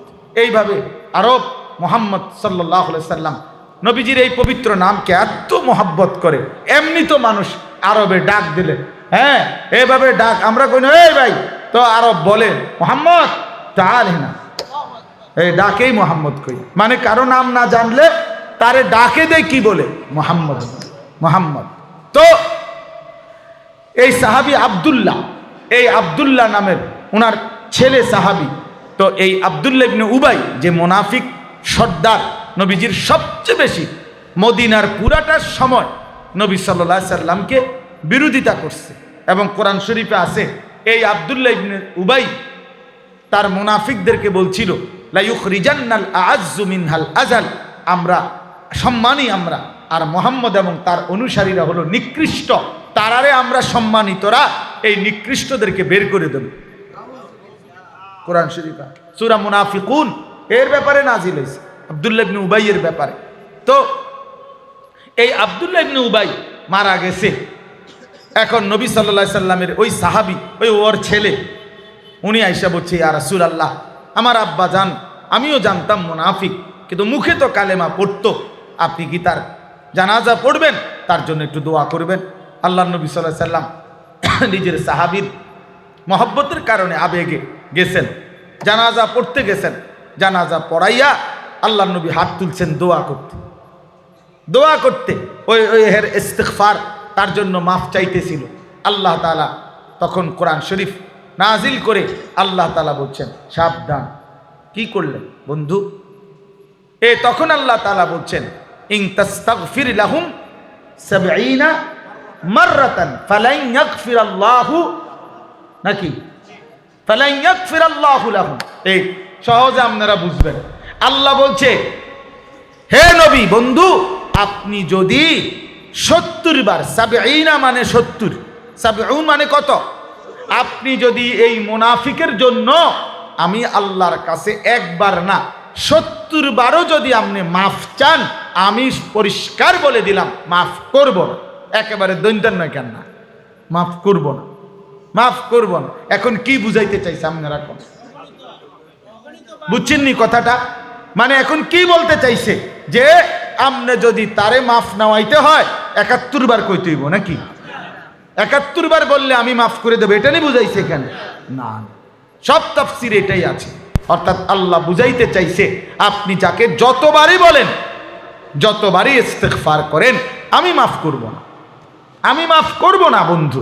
তাইলে সংখ্যা ব্যবহার করছে কত? 70, কিন্তু বুঝাইছে কত? এই জন্য মাহে রমজানে প্রতিটা আমলের নেকি অগণিত, অগণিত নেকি, অগণিত নেকি। এই জন্য বাপ চলেন আমরা হিম্মতের সাথে মাহে রমজান মেহনত করব ইনশাআল্লাহ। মাহে রমজান দেখেন, শেষ কথা হইল, যেই কোম্পানি অথবা পাকা ব্যবসায়ী সে সিজন উপলক্ষে অতিরিক্ত মাল উঠায়, এই মুহূর্তে কাপড় ব্যবসায়ীরা আরও অতিরিক্ত 30 লাখ টাকার মাল উঠাইছে, আরও অতিরিক্ত 50 লাখ টাকার মাল উঠাইছে। কারণ তাদের এখন কাপড় বেচার মৌসুম, কাপড় বেচার সিজন। মহান আল্লাহ পাক, মহান আল্লাহ পাক রব্বুল আলামিন বলতেছে, বান্দা রমজান আমার বান্দাকে মাফ করার সিজন, রমজান আমার কোটি কোটি বান্দাকে, লাখ লাখ বান্দাকে জান্নাত দেওয়ার সিজন। আমি এই মাসে জান্নাত বেশি দেই, এই মাসে আমি জাহান্নাম থেকে মুক্তি বেশি দেই। এই জন্য ওয়ালিল্লাহু ওয়ালিল্লাহি উতাকাউ মিনান নার, আমি আল্লাহ তাআলা জাহান্নাম থেকে মুক্তি দিতে থাকি এই মাসে। তো যেহেতু আমার এখন আখিরাতের সিজন, আমার জান্নাত দেওয়ার সিজন, জাহান্নাম থেকে বাঁচার সিজন, বাঁচানোর, এই জন্য আল্লাহ তাআলাও রমজান মাসে অতিরিক্ত ইবাদত আগের ইবাদতের সাথে আরো যোগ করে, আরো মাল উড়ায়, আরো ইবাদত দিছে আল্লাহ তাআলা। এই জন্য রমজানে আল্লাহ তাআলা আরো অতিরিক্ত আমাদের জন্য ইবাদত দিছেন। কি কি? মোটা দাগে যেমন 1 নাম্বার, এই 1 মাসের রোজা, এটা নতুন অতিরিক্ত ইবাদত সারা মাসের চাইতে। 2 নাম্বারে ইফতারি, এটা ইবাদত কিনা? ইবাদত, এটা বুটমুড়ি না, এটা ইবাদত। ইফতার কি বুটমুড়ি? না না না, ইবাদত, ইবাদত। এনে বুটের মধ্যে নেকি, পেঁয়াজের মধ্যে নেকি, আলুর চপে নেকি, বেগুনিতে নেকি, এরপরে টমাটোতে নেকি, খিরাতে নেকি, ধনিয়া পাতাত নেকি, সবটা নেকি আর নেকি, নেকি নেকি আর নেকি। কথা বুঝছেন না? হ্যাঁ, ইফতারি ইবাদত নতুন করে দিছেন। সাহারি, শেষ রাত্রের যে খাবার, ওইটাও কি ইবাদত। তাসাহারু ফা ইন্না ফিস সাহুরে বারাকা, আল্লাহ নবী বলেন তোমরা সাহারি খাও, সাহারির মধ্যে বরকত রয়েছে। তাইলে সাহারি এটা ইবাদত। এরপরে আপনার প্রতিদিন 20 রাকাত তারাবি। কয় রাকাত তারাবি? কয় রাকাত? কয় রাকাত? কয় রাকাত? আবার বলেন, আবার বলেন, আবার 20 রাকাত তারাবি, নতুন ইবাদত। 20 রাকাত তারাবি, 20 রাকাত তারাবি। কয় রাকাত? শুধুই 20 রাকাত তারাবি, শুধুই 20 রাকাত তারাবি, শুধুই 20 রাকাত। 8 রাকাত বলতে কোনো তারাবি নাই বেটা, 8 রাকাত বলতে তারাবি নাই, এটা নাই। 8 রাকাত তারাবি হয় না, 8 রাকাতে তাহাজ্জুদ হয়, 8 রাকাতে রাত্রি গভীরে তাহাজ্জুদ হয়। 20 রাকাত তারাবি পইরা আপনি আবার ভোর রাত্রে 8 রাকাত তাহাজ্জুদ পড়েন, কোনো আপত্তি নাই। কিন্তু তাহাজ্জুদের হাদিস 20 রাকাত তারাবির জায়গার মধ্যে আনা কোনোভাবেই ঠিক না, কোনোভাবেই ঠিক না। এই জন্য তারাবি কয় রাকাত? একটা মজার কথা বুঝেন, রমজানের হিসাব আল্লাহ রমজানে ক্লিয়ার করে। এটা তো আল্লাহর ফায়সালা, যেহেতু এটা কোনো আগ পিছ নাই। বান্দা এ মাসেই ইবাদত, এ মাসেই মুত্তাকি বানামু, এ মাসেই জান্নাত দিয়ে দেব। তো কাজেই 30 দিনের ভিতরে পাসপোর্ট নিলাম, 30 দিনের ভিতরেই ভিসা লাগবে, 30 দিন শেষেই জান্নাতের ফ্লাইটে উঠবা। তো সব এ মাসেই আমি আল্লাহ গুছাইয়া নিতে হইব, আলগা মাসে দিন নিলে হইতো না, সব এনে গুছাইতে হবে। এই জন্য আল্লাহ তাআলা ফজরের নামাজের ফরজ কয় রাকাত? জোহরের ফরজ কয় রাকাত? কত হইল? আসরের ফরজ কয় রাকাত? কত হইল? মাগরিবের ফরজ কয় রাকাত? এশার ফরজ কয় রাকাত? কত হইল? বিতির ওয়াজিব কত রাকাত? কত হইল? বলেন না, আবার বলেন। এই ফরজ এবং ওয়াজিবের মধ্যে বান্দার আমলে যে ঘাটতি হয়, কিছু কমতি ত্রুটি বিচ্যুতি হয়, সুন্নত এবং নফল দ্বারা আল্লাহ তাআলা সেই ঘাটতি পূরণ করে দেয়। সারা বছর এটাই সিস্টেম আল্লাহ। তো আল্লাহ তাআলা যেহেতু বলছে আমার রমজানের এটা আলাদা হিসাব, ফাইল পত্র অফিস সব কিছু আলাদা, এটা কোনো আলগা মাসে নেওয়া যাইতো না, এটা এখনেরটা এখনই ক্লিয়ার। এই জন্য ডেইলির 20 রাকাত 5 ওয়াক্ত নামাজের ফরজ ওয়াজিবের ত্রুটি বিচ্যুতি আজকের তারাবি দিয়েই ক্লিয়ার, একদম ক্লিয়ার, ক্লিয়ার। কাজেই আলগা মাসে কোনো ঝামেলা নাই। এই মাসেই বেহেস্ত, এই মাসেই পাসপোর্ট, এই মাসেই ভিসা, এই মাসেই ফ্লাইট, ফ্লাইট, ঈদের দিন ফ্লাইট, আগে কাপড় চোপড় রেডি রাখবা শুধু। তাইলে তারাবি কয় রাকাত? 20 রাকাত। তাইলে আপনি যে 8 রাকাত তারাবি পড়েন, অথবা প্রথম 10 দিন আপনার মসজিদের বারান্দা পর্যন্ত জায়গা হয় না, পরে নাই। চাচা আপনি কই গেলেন? অসুবিধা নাই, টিয়া দিয়ালাম, ইমাম সাহেবের খরচ দিটা দিয়ালাম। যান, ইমাম সাহেবরে নারাজ করতাম না, আমি জাহান্নামে গেলে কি, ইমাম সাহেবেরটা ওনারটা ক্লিয়ার, ওমাইটা কি। সপ্তাহখানিক পরে মসজিদের মুসল্লি আর থাকে না, বুঝছেন না কথাটা? এটা আসলে উচিত? বলেন এটা উচিত না? এই জন্য আমরা ইনশাআল্লাহ তাহলে 20 রাকাত তারাবি। একবার বললাম রমজানের রোজা, এরপরে ইফতার নতুন ইবাদত, সাহারি নতুন ইবাদত মানে রমজান উপলক্ষে, এরপরে 20 রাকাত তারাবি, এরপরে কি রমজানের শেষ দশকের এতেকাফ। শেষ দশকের কি? এতেকাফ। এতেকাফ বহুত মুবারক আমল বাপ। এতেকাফ বহুতই মুবারক আমল। বিশ্বাস করেন, এতেকাফ বুড়া মুসলমানের আমল না, এতেকাফ মুসলমানদের আমল। এতেকাফ কার আমল?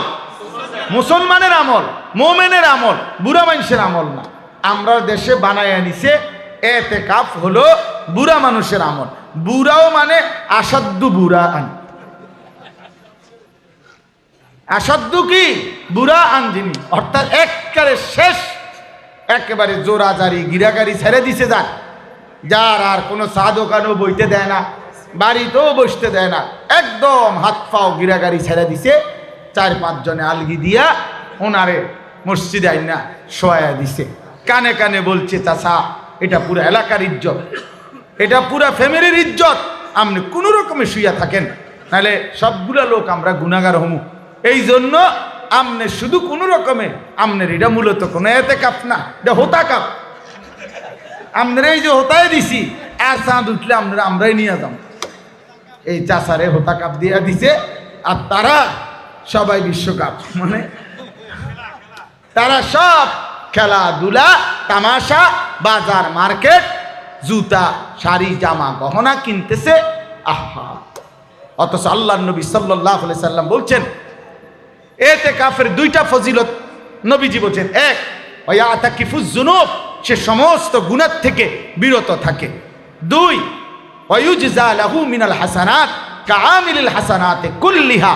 এই 10 দিন আমার ঘরে বসে থাকার কারণে, আল্লাহর নবী বলেন আল্লাহর ঘরে বসে থাকার কারণে যতগুলো নেক আমল বাহিরে মহল্লাবাসী করতেছে আর সেও করতে পারত, অথচ এতেকাফে থাকার কারণে করতে পারে নাই। সে বাইরে থাকলে অনেক মানুষকে সালাম দিতে পারত, সে বাইরে থাকলে গরিব দুঃখীকে সহযোগিতা করতে পারত, সে বাইরে থাকলে জানাজার নামাজ পড়তে পারত, সে বাইরে থাকলে বিবি বাচ্চার জন্য সাংসারিক কাজকর্ম করতে পারত, সে বাইরে থাকলে যেই বন্দিগিগুলো করতে পারত যেগুলো অন্যরা এখন করছে, অথচ আমার বান্দা করতে পারছে না। আল্লাহর নবী বলেন আল্লাহ তাআলা পুরা মহল্লাবাসীর সবগুলো নেক আমল যা সেও থাকলে করতে পারত, এই সবগুলো নেক আমলের সওয়াব আল্লাহ তাআলা এতেকাফকারী বান্দার আমল নামায় মসজিদে থাকতেই লিখে দিচ্ছেন, লিখে দিচ্ছেন। এই জন্য বাপ, এতেকাফ এটা আমাদের সকলের আমল, এটা রমজানের আমল, এটা বুড়া মানুষের আমল না। আমরা যারা রমজানের রোজা রাখি, আমাদের প্রত্যেকের উচিত চেষ্টা করা এতেকাফ করতে। আজকে পারেন নাই কালকে করেন, এবছর পারেন না আগামী বছর করেন, কিন্তু আপনি ধীরে ধীরে প্রস্তুতি নেন, সিদ্ধান্ত নেন, ধীরে ধীরে সিদ্ধান্ত নেন। 2013 সালে আমার শায়েখ আল্লামা মুফতি মুশতাকুন নবী সাহেব আমারে বলছে, মাওলানা নবী কখনো এতেকাফ করে নাই, ছাড়ে নাই, মৃত্যু পর্যন্ত আপনি কখনোই করেন নাই। নবীজি সাল্লাল্লাহু আলাইহি সাল্লাম, বুখারীর ইবারত, হাত্তা তাওয়াফাহুল্লাহ, নবী সাল্লাল্লাহু আলাইহি সাল্লাম মৃত্যু পর্যন্ত এতেকাফ ছাড়ে নাই কোনোদিন, কোনো বছর। আর আপনি করেন নাই, কি বলবেন নবীজির সামনে হাসরের ময়দানে? আল্লাহর কসম, আমার এক কথা কলিজায় লাগছে। আমি সেদিনে বলছিলাম, হুজুর আমি ওয়াদা করলাম মৃত্যু পর্যন্ত আর এতেকাফ ছাড়বো না। আলহামদুলিল্লাহ 2013 সাল থেকে 2024 আর এতেকাফ ছোটে নাই, আলহামদুলিল্লাহ। এখনো তো আমার সবাই জানে যে আমার শেষ দশকে এতেকাফ সহজ বিষয়, সহজ বিষয়। আমার কাজের সিস্টেম এরকম, কাজের ঘুষানোই এমনটা। এতেকাফ লাস্টের রমজান, শেষ দশক। এই জন্য বাপ আপনাদেরকে অনুরোধ করছি, এই যারা প্রত্যেকে, আপনি সুযোগ, হুজুর আমার সুযোগ হলে আমি আপনার এতেকাফে বসবো না, না, আপনার সুযোগ আপনি বাহির করবেন, আপনার সুযোগ আপনি বাহির করবেন, সুযোগ আপনি বাহির করবেন, সুযোগ আপনার মামুর বাড়ির থেকে নিয়ে আসবেন। সুযোগ আখিরাতের জন্য আপনি সুযোগ বের করবেন, নেকির জন্য সুযোগ বের করবেন। বলেন ইনশাআল্লাহ, বলেন ইনশাআল্লাহ। এটা জরুরি, এটা উচিত, এটা উচিত। এতেকাফ অনেকে পণ্ডিতি করে না, আমি ব্যস্ত মানুষ হুজুর, আমরা 10 দিন মসজিদে বইয়া থাকলে সংসার দুনিয়া সব আন্ধার হয়ে যাব। না, প্রতিদিন তো আমনের কারণে না আলো ওঠে। আরে বাপরে, আমনের মতো অপদার্থের কারণে না পৃথিবীতে সূর্য ওঠে। আপনি একটা কামলা হইছেন, আপনি একটা কামলা হইছেন, আর বাকি মানুষ, আমরা যারা মসজিদে এতেকাফ করে, বাকিরা সব আকামলা। তাইলে এটা ধোঁকা, এটা নফসের ধোঁকা, এটা শয়তানের ধোঁকা। এজন্য আমি অনুরোধ করছি, আমরা প্রত্যেকে এই বছর চেষ্টা করেন, নিয়ত করেন, প্রস্তুতি নেন, শেষ দশকের এতেকাফ করবেন। আলহামদুলিল্লাহ, আমাদের শায়েখ আল্লামা মুফতি মুশতাকুন নবী কাসিমি হজরতের মাদ্রাসায় সুধন্যপুরে গত বছরও আমরা প্রায় 1300-র উপরে সাথী এক মসজিদ 5 তালা এতেকাফ করছি। এক মসজিদে 1300 লোক এতেকাফ করছে। 1300 মানুষে এতেকাফের লাগে 5000 টাকা দিয়েও লোক পায় না। হ্যাঁ, কলিজায় নাই, যে কলিজায় যদি থাকতো তো সে তো নিজেই বসতো, সে তো নিজেই বসতো। এই জন্য চলেন, আমার এটা সাফ কথা, এটা কঠিন হইল, ইমাম সাহেবকেও বলবেন, মুয়াজ্জিন সাহেবকেও বলবেন, নিজেরাও বসবেন। সবার উচিত, ইমামেরও এতেকাফে বসা উচিত, মুয়াজ্জিনেরও এতেকাফে বসা উচিত, খতিব সাহেব যিনি উনারও এতেকাফে বসা উচিত, বাংলাদেশের শ্রেষ্ঠ বুজুর্গ যিনি উনারও এতেকাফে বসা উচিত। এতেকাফ সবার জন্য, সবার জন্য। মহল্লার একজনে বসলেই হয়, 100 জনের মধ্যে। আচ্ছা, আমিও তো মানি এটা, একজনে বসলে হয়, তো সেই একজন সবসময় আরেকজনে হইতো আপনি কি তা? হ্যাঁ, আজীবন মহল্লার ওই একজন আরেকজনে হইতো কেন? আপনি কি, আপনি মুসলমান না? আপনার আখেরাত লাগে না? এই জন্য চলেন ইনশাআল্লাহ এতেকাফের জন্য আমরা চেষ্টা করব তো ইনশাআল্লাহ। আল্লাহ তাআলা আমাদেরকে তৌফিক দান করেন, আল্লাহ তাআলা আমাদেরকে কবুল করে নেন। তাহলে মোটামুটি আমি অল্প কয়েকটা কথা বললাম, সব মিলাইয়া কথা হলো আমরা ইনশাআল্লাহ মাহে রমজান আমাদের সামনে, আমরা মেহনতের জন্য প্রস্তুতি নেই ইনশাআল্লাহ, কঠিনভাবে প্রস্তুতি নেব, এখন থেকেই প্রস্তুতি নেই যে আমরা এবারের রমজান কাটাবো আল্লাহর ইবাদতে বন্দিগিতে। গুনাহ ছেড়ে দিয়েন, মিথ্যা হারাম রোজগার ছেড়ে দেন, অবৈধ উপার্জন রমজানে ছেড়ে দিয়েন, এখন থেকেই অভ্যস্ত হন। নিজেদের শেষ আবদার হইল আমার বাবারা, ভাইরা, আমার শেষ আবদার, যারা বুঝের মানুষ আছেন, আপনাদের স্ত্রী, আপনাদের মা বোনদেরকে রমজানে কমপক্ষে বাজারে, মার্কেটে, শপিং সেন্টারে কেনাকাটা, শাড়ি, গহনা, জুতা ইত্যাদি কেনার জন্য পাঠাইয়েন।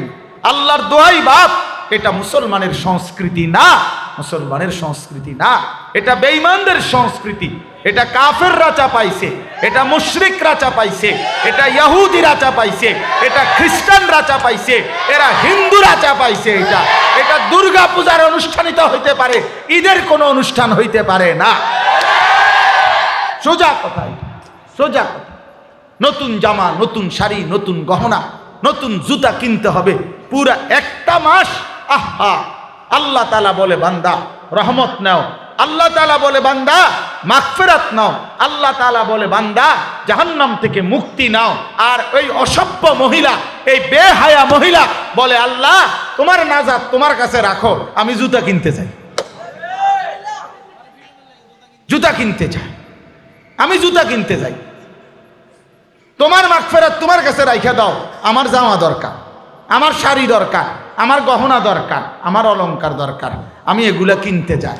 এই জন্য পুরাটা রমজান মহিলার ঘাম বাইয়া বাইয়া পড়ে ঘুরতেছে জুতা। কি গো বোন, কিনা হইছে না জুতা?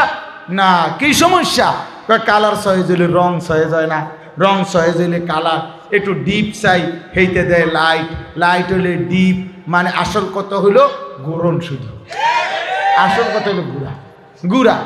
ইফতার চলে গেছে, রাতের 9টা বাজে গেছে, এখনো নাফরমান মহিলা ঘরে ফিরে না। এই জন্য আমি বহুদিন প্রস্তাব দিছিলাম বিভিন্ন মার্কেটওয়ালা ঘরে, আপনারা যদি রমজান উপলক্ষে মার্কেটের ভিতরে বোর্ডিং খুলতেন ভালো ছিল। আরে বুড়িরে যদি বুঝাইয়া কইতেন যে আপনি তো সকালে আইয়েই লাইবেন, তার এই রাইতে কদ্দুরে লেগে কিনতেন যাইবেন, আমরা এখানেই ভাত তরকারির ব্যবস্থা রাখছি। হ্যাঁ, আপনি সেহরি খাইয়া আবার সকাল থেকে কিনা শুরু করবেন রাত 12টা পর্যন্ত। এইটা মাকসুদ ভাই দেখেন আলাপ করা যায় কিনা আপনাদের ক্লাকশন থেকে, আপনি তো ব্যবসায়ী, এই জন্য দেখেন আপনি এটা পরামর্শ খারাপ হইতো না যে রমজান উপলক্ষে বোর্ডিং চালু করে বহুত লোক পাওয়া যায়, এতেকাফে লোক পাওয়া যায়। ঠিকই বলছে আদিক যে এতেকাফে লোক পাওয়া না গেল এই সময়ের বোর্ডিং এ লোক পাওয়া যায়। আস্তাগফিরুল্লাহ, হায়া হওয়া উচিত, লজ্জা হওয়া উচিত, শরম হওয়া উচিত। আল্লাহ তাআলা আমাদেরকে বিবেক দান করেন, আল্লাহ তাআলা আমাদেরকে আখিরাতের ফিকির দান করেন। আল্লাহ তাআলা আমাদের প্রত্যেকের জিন্দিগি সুন্দর করে দেন ইনশাআল্লাহ। আমার বাপ, আপনাদের কাছে আমাদের অনুরোধ, আপনারা মেহেরবানি করে আমাদের মাদ্রাসার জন্য দোয়া করবেন। আমাদের এই মাদ্রাসায় আশরাফুল উলুম ময়নামতি আলহামদুলিল্লাহ এখন রমজান উপলক্ষে আবার নতুন করে ভর্তি কার্যক্রম চলবে। নুরানি বিভাগে ছোট বাচ্চাদেরকে ভর্তি নেওয়া হবে। কিতাব বিভাগে আমাদের যারা হাফেজ হয়, ফারেক হয়, তো তাদের জন্য কিতাব বিভাগে উর্দু, তাইসির, মিজান, নাহবে মীর, হেদায়েতুন নাহ, বাংলা হিসাবে হলো ক্লাস 8 পর্যন্ত আমাদের এখানে পড়ালেখার ব্যবস্থা আছে। এবং নুরানি, নাজারা, হিফজ নিয়ে আলহামদুলিল্লাহ প্রায় 450 মতো ছেলে আমাদের এখানে পড়ালেখা করছে। তো আপনাদের কাছে অনুরোধ, আপনারা আপনাদের বাচ্চাদেরকে আমাদের এই মাদ্রাসায় ভর্তি করাবেন ইনশাআল্লাহ। আমাদের বাংলা, অঙ্ক, ইংরেজি সব বিষয় সমানভাবে গুরুত্ব দিয়ে আমাদের এখানে পড়ানো হয় ইনশাআল্লাহ। এরপরে রমজান উপলক্ষে বয়স্ক, মুরব্বী, স্কুল, কলেজ, ইউনিভার্সিটির যেই কোনো ব্যক্তি ইচ্ছা করলে 10 দিন, 5 দিন, আপনার যে কয়দিন সুযোগ হয়, অথবা টানা 25 দিন, মানে পহেলা রমজান থেকে 25 রমজান পর্যন্ত স্কুল, কলেজ, বিশ্ববিদ্যালয় এবং বয়স্ক, মুরব্বী সবার জন্য কোরআন শিক্ষা, জরুরি মাসআলা মাসাইল শিখার আলাদা প্রশিক্ষণ কোর্স আমাদের মাদ্রাসায় অনুষ্ঠিত হবে। আপনি বা আপনার পরিচিত কেউকে সুযোগ থাকলে আপনি পাঠাইয়েন, আপনাদের কাছে আমরা অনুরোধ করলাম। এরপরে আপনাদের ইনশাআল্লাহ আমরা এই মাদ্রাসায় চাচ্ছি আমরা একটা ধারাবাহিক সারা বছর ব্যাপী আমাদের মাদ্রাসার একটা ক্লাস চালু করতে, যেখানে স্কুল, কলেজ, ইউনিভার্সিটি এবং বয়স্ক যে কেউ যে কোনো সময় আইসা পড়তে পারে, যার সময় যতক্ষণ পড়বে ততক্ষণ। এইটা হলো আমার স্লোগান। মানে মাদ্রাসার ক্লাস হবে একটা এরকম আলাদা ওস্তাদ, আপনার 3 ঘন্টার জন্য আসছেন তো একটা সূরা শিখেন, একদিনের জন্য আসছেন তো 2টা সূরা শিখেন, রুকুটা ঠিক করেন, সেজদাটা ঠিক করেন। আপনি 3 দিনের জন্য আসছেন তো 4টা 5টা সূরা ঠিক করেন। এইভাবে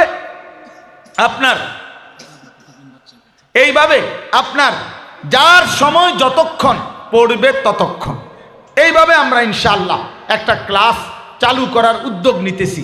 জায়গা ঘাটতি, আমাদের রোম আর নাই, যে কদ্দুর রোম আমার আবু বকর ভাই করে দিছে আজকে 200 বছর আগে, ওই যে আছে এখানে, আর কোনো ব্যবস্থা নেই। এখন আর কোনো দিক দিয়া কোনোখানে একটা নতুন রুম আর ব্যবস্থা নাই।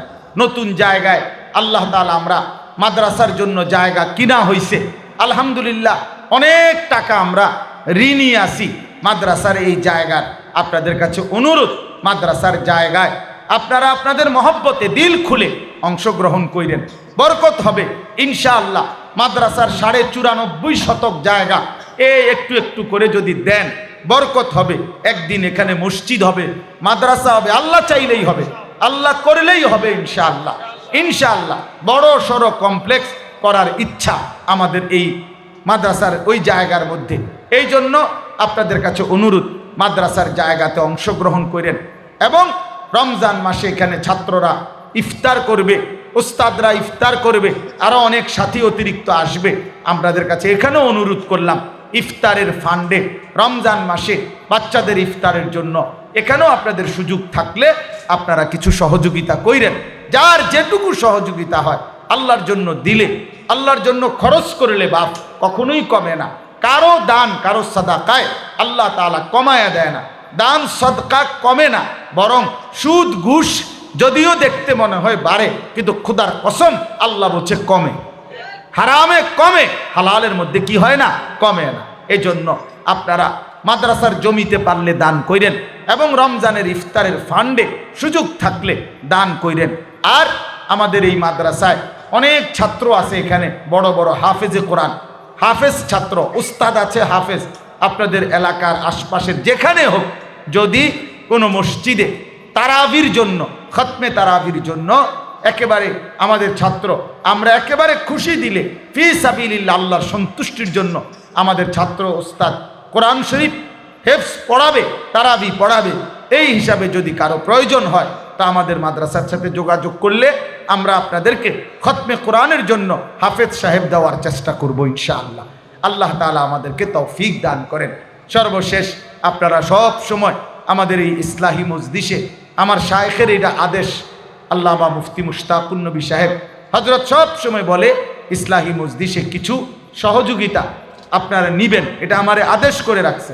এই জন্য আমি আবারও আজকে অনুরোধ করলাম, প্রত্যেকে যার যার সামর্থ্য মতো পকেটে হাত দেন, 2টা মিনিট আমাদের এই ব্যাগের মধ্যে দেন, ইসলাহি মজলিসের জন্য, রমজানের খরচের জন্য, যেমনি সুবিধা হয়, যার যেটুকু তৌফিক হয় আল্লাহ তাআলা তৌফিক দান করেন। এশার নামাজ এক্ষুনি এশার নামাজ পড়া হবে। এশার নামাজ পড়ে আপনাদের জন্য সামান্য একটু মেহমানদারির ব্যবস্থা আছে, এটুকু গ্রহণ করে এরপরে যাবেন।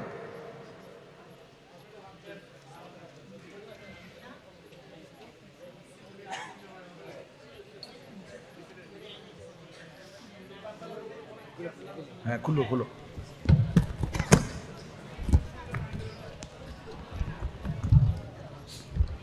হামিদুম মাজিদ।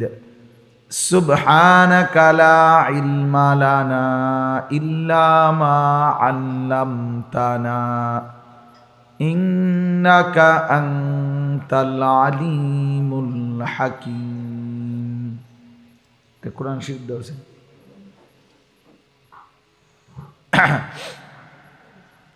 আলহামদুলিল্লাহ, আল্লাহ পাক রব্বুল ইজ্জত জুল জালাল ওয়াল ইকরামের ফজল কারাম, রব্বুল আলামিনের অপরিসীম ইহসান, মেহেরবানি, দয়া, আল্লাহ তাআলা আমাদেরকে আজ 8 ফেব্রুয়ারি 2025 রোজ শনিবার আমাদের প্রাণপ্রিয় দ্বীনি প্রতিষ্ঠান মাদ্রাসায়ে আশরাফুল উলুম ময়নামতি বুড়িচং কুমিল্লা এর উদ্যোগে প্রতি মাসের ন্যায় আয়োজিত আজকের এই মাসিক ইসলাহি মজলিসে আল্লাহ তাআলাই আমাদেরকে আসবার, বসবার, আল্লাহর জন্যই জমা হওয়ার তৌফিক দান করেছেন। এই জন্য আমরা সকলেই বলি আলহামদুলিল্লাহ। স্বাভাবিকভাবে আমাদের এই মাসিক ইসলাহি মজলিসে জোহরের আগে মা বোনদের জন্য বয়ান হয়, আসর থেকে এশা পুরুষদের জন্য বয়ান হয়। কিন্তু আলহামদুলিল্লাহ আজকে আমরা আরও একটা আয়োজন ছিল আমাদের এই মাদ্রাসায় ইসলাহি মজলিস। সেটা হলো সকাল 10টা থেকে আসর পর্যন্ত, প্রায় 4:30 পৌনে 5টা পর্যন্ত কিশোর যুবকদের জন্য বিশেষ ইসলাহি মজলিস হয়েছে। আলহামদুলিল্লাহ, অনেক নওজোয়ান আলহামদুলিল্লাহ সারা দেশ থেকে আসছে এবং আমাদের মুরব্বী উলামায়ে কেরাম, বিশেষ করে আমার শায়েখ আল্লামা মুফতি মুশতাকুন নবী কাসিমি দামাত বারাকাতুহুমুল আলিয়া, আল্লামা মুফতি আমজাদ হুসাইন সাহেব, হজরত মাওলানা মুফতি ইউসুফ বিন ইকবাল সহ উলামায়ে কেরাম কথা বলেছেন। তো আলহামদুলিল্লাহ এতক্ষণ পর্যন্ত হাফেজ মাওলানা আতিকুর রহমান আশরাফি আপনাদের সামনে কথা বলেছেন। আমি আপনাদের সামনে কোরআনুল কারীমের সূরা বাকারার 185 নম্বর আয়াত এর অংশ বিশেষ তেলাওয়াত করেছি, মানে আয়াতের অর্ধেক অংশ তেলাওয়াত করছি। সূরা বাকারার 185 নম্বর আয়াত। মূলত কোরআনুল কারীমের এখানে 5টা আয়াত, 183 থেকে 187। সূরা বাকারার এই 5টি আয়াত হলো, কথা বলে কি কথা, আমাদের বাচ্চা কথা কয় মনে হয়। এই 5টা আয়াত হলো মাহে রমজান সম্পর্কে। কোরআনুল কারীমে একসাথেই মাহে রমজানের উপরে আলোচনা। এই 5টি আয়াতের মধ্যেই কোরআনুল কারীমে মাহে রমজানের উপরে আল্লাহ তাআলা প্রয়োজনীয় কথা, দিক নির্দেশনা উল্লেখ করেছেন। এজন্য প্রত্যেকের উচিত কোরআনুল কারীমের এই 5টি আয়াত রমজানের পূর্বেই পড়ে নেওয়া, শুনে নেওয়া উচিত। তাইলে সুবিধা হলো আল্লাহ পাক রব্বুল আলামিন রমজান এবং রোজা সম্পর্কিত যা বলেছেন তা সংক্ষেপে শুনে নিল, এতে করে তার নিজেরই ফায়দা হবে এবং আমলের মধ্যে অনেক উপকার হবে। ইসলামী শরীয়তের একটা গুরুত্বপূর্ণ মাসআলা এটা, যে যেই আমলের যেই হুকুম, ওই আমলের মাসআলা জানারও সেই হুকুম। তাহলে রমজান মাসের রোজা এটা একটা ফরজ ইবাদত, অতএব রমজানের রোজা সম্পর্কিত মাসআলা জানা এটাও ফরজ, এটাও গুরুত্বপূর্ণ। অনেক গুরুত্বপূর্ণ মাসআলা এখানে আছে, যেখানে ছোটোখাটো কোনো ভুলের কারণে রমজান রোজা ত্রুটিযুক্ত হয়ে গেল, তাহলে ব্যক্তি তো আমল করছিল ঠিক,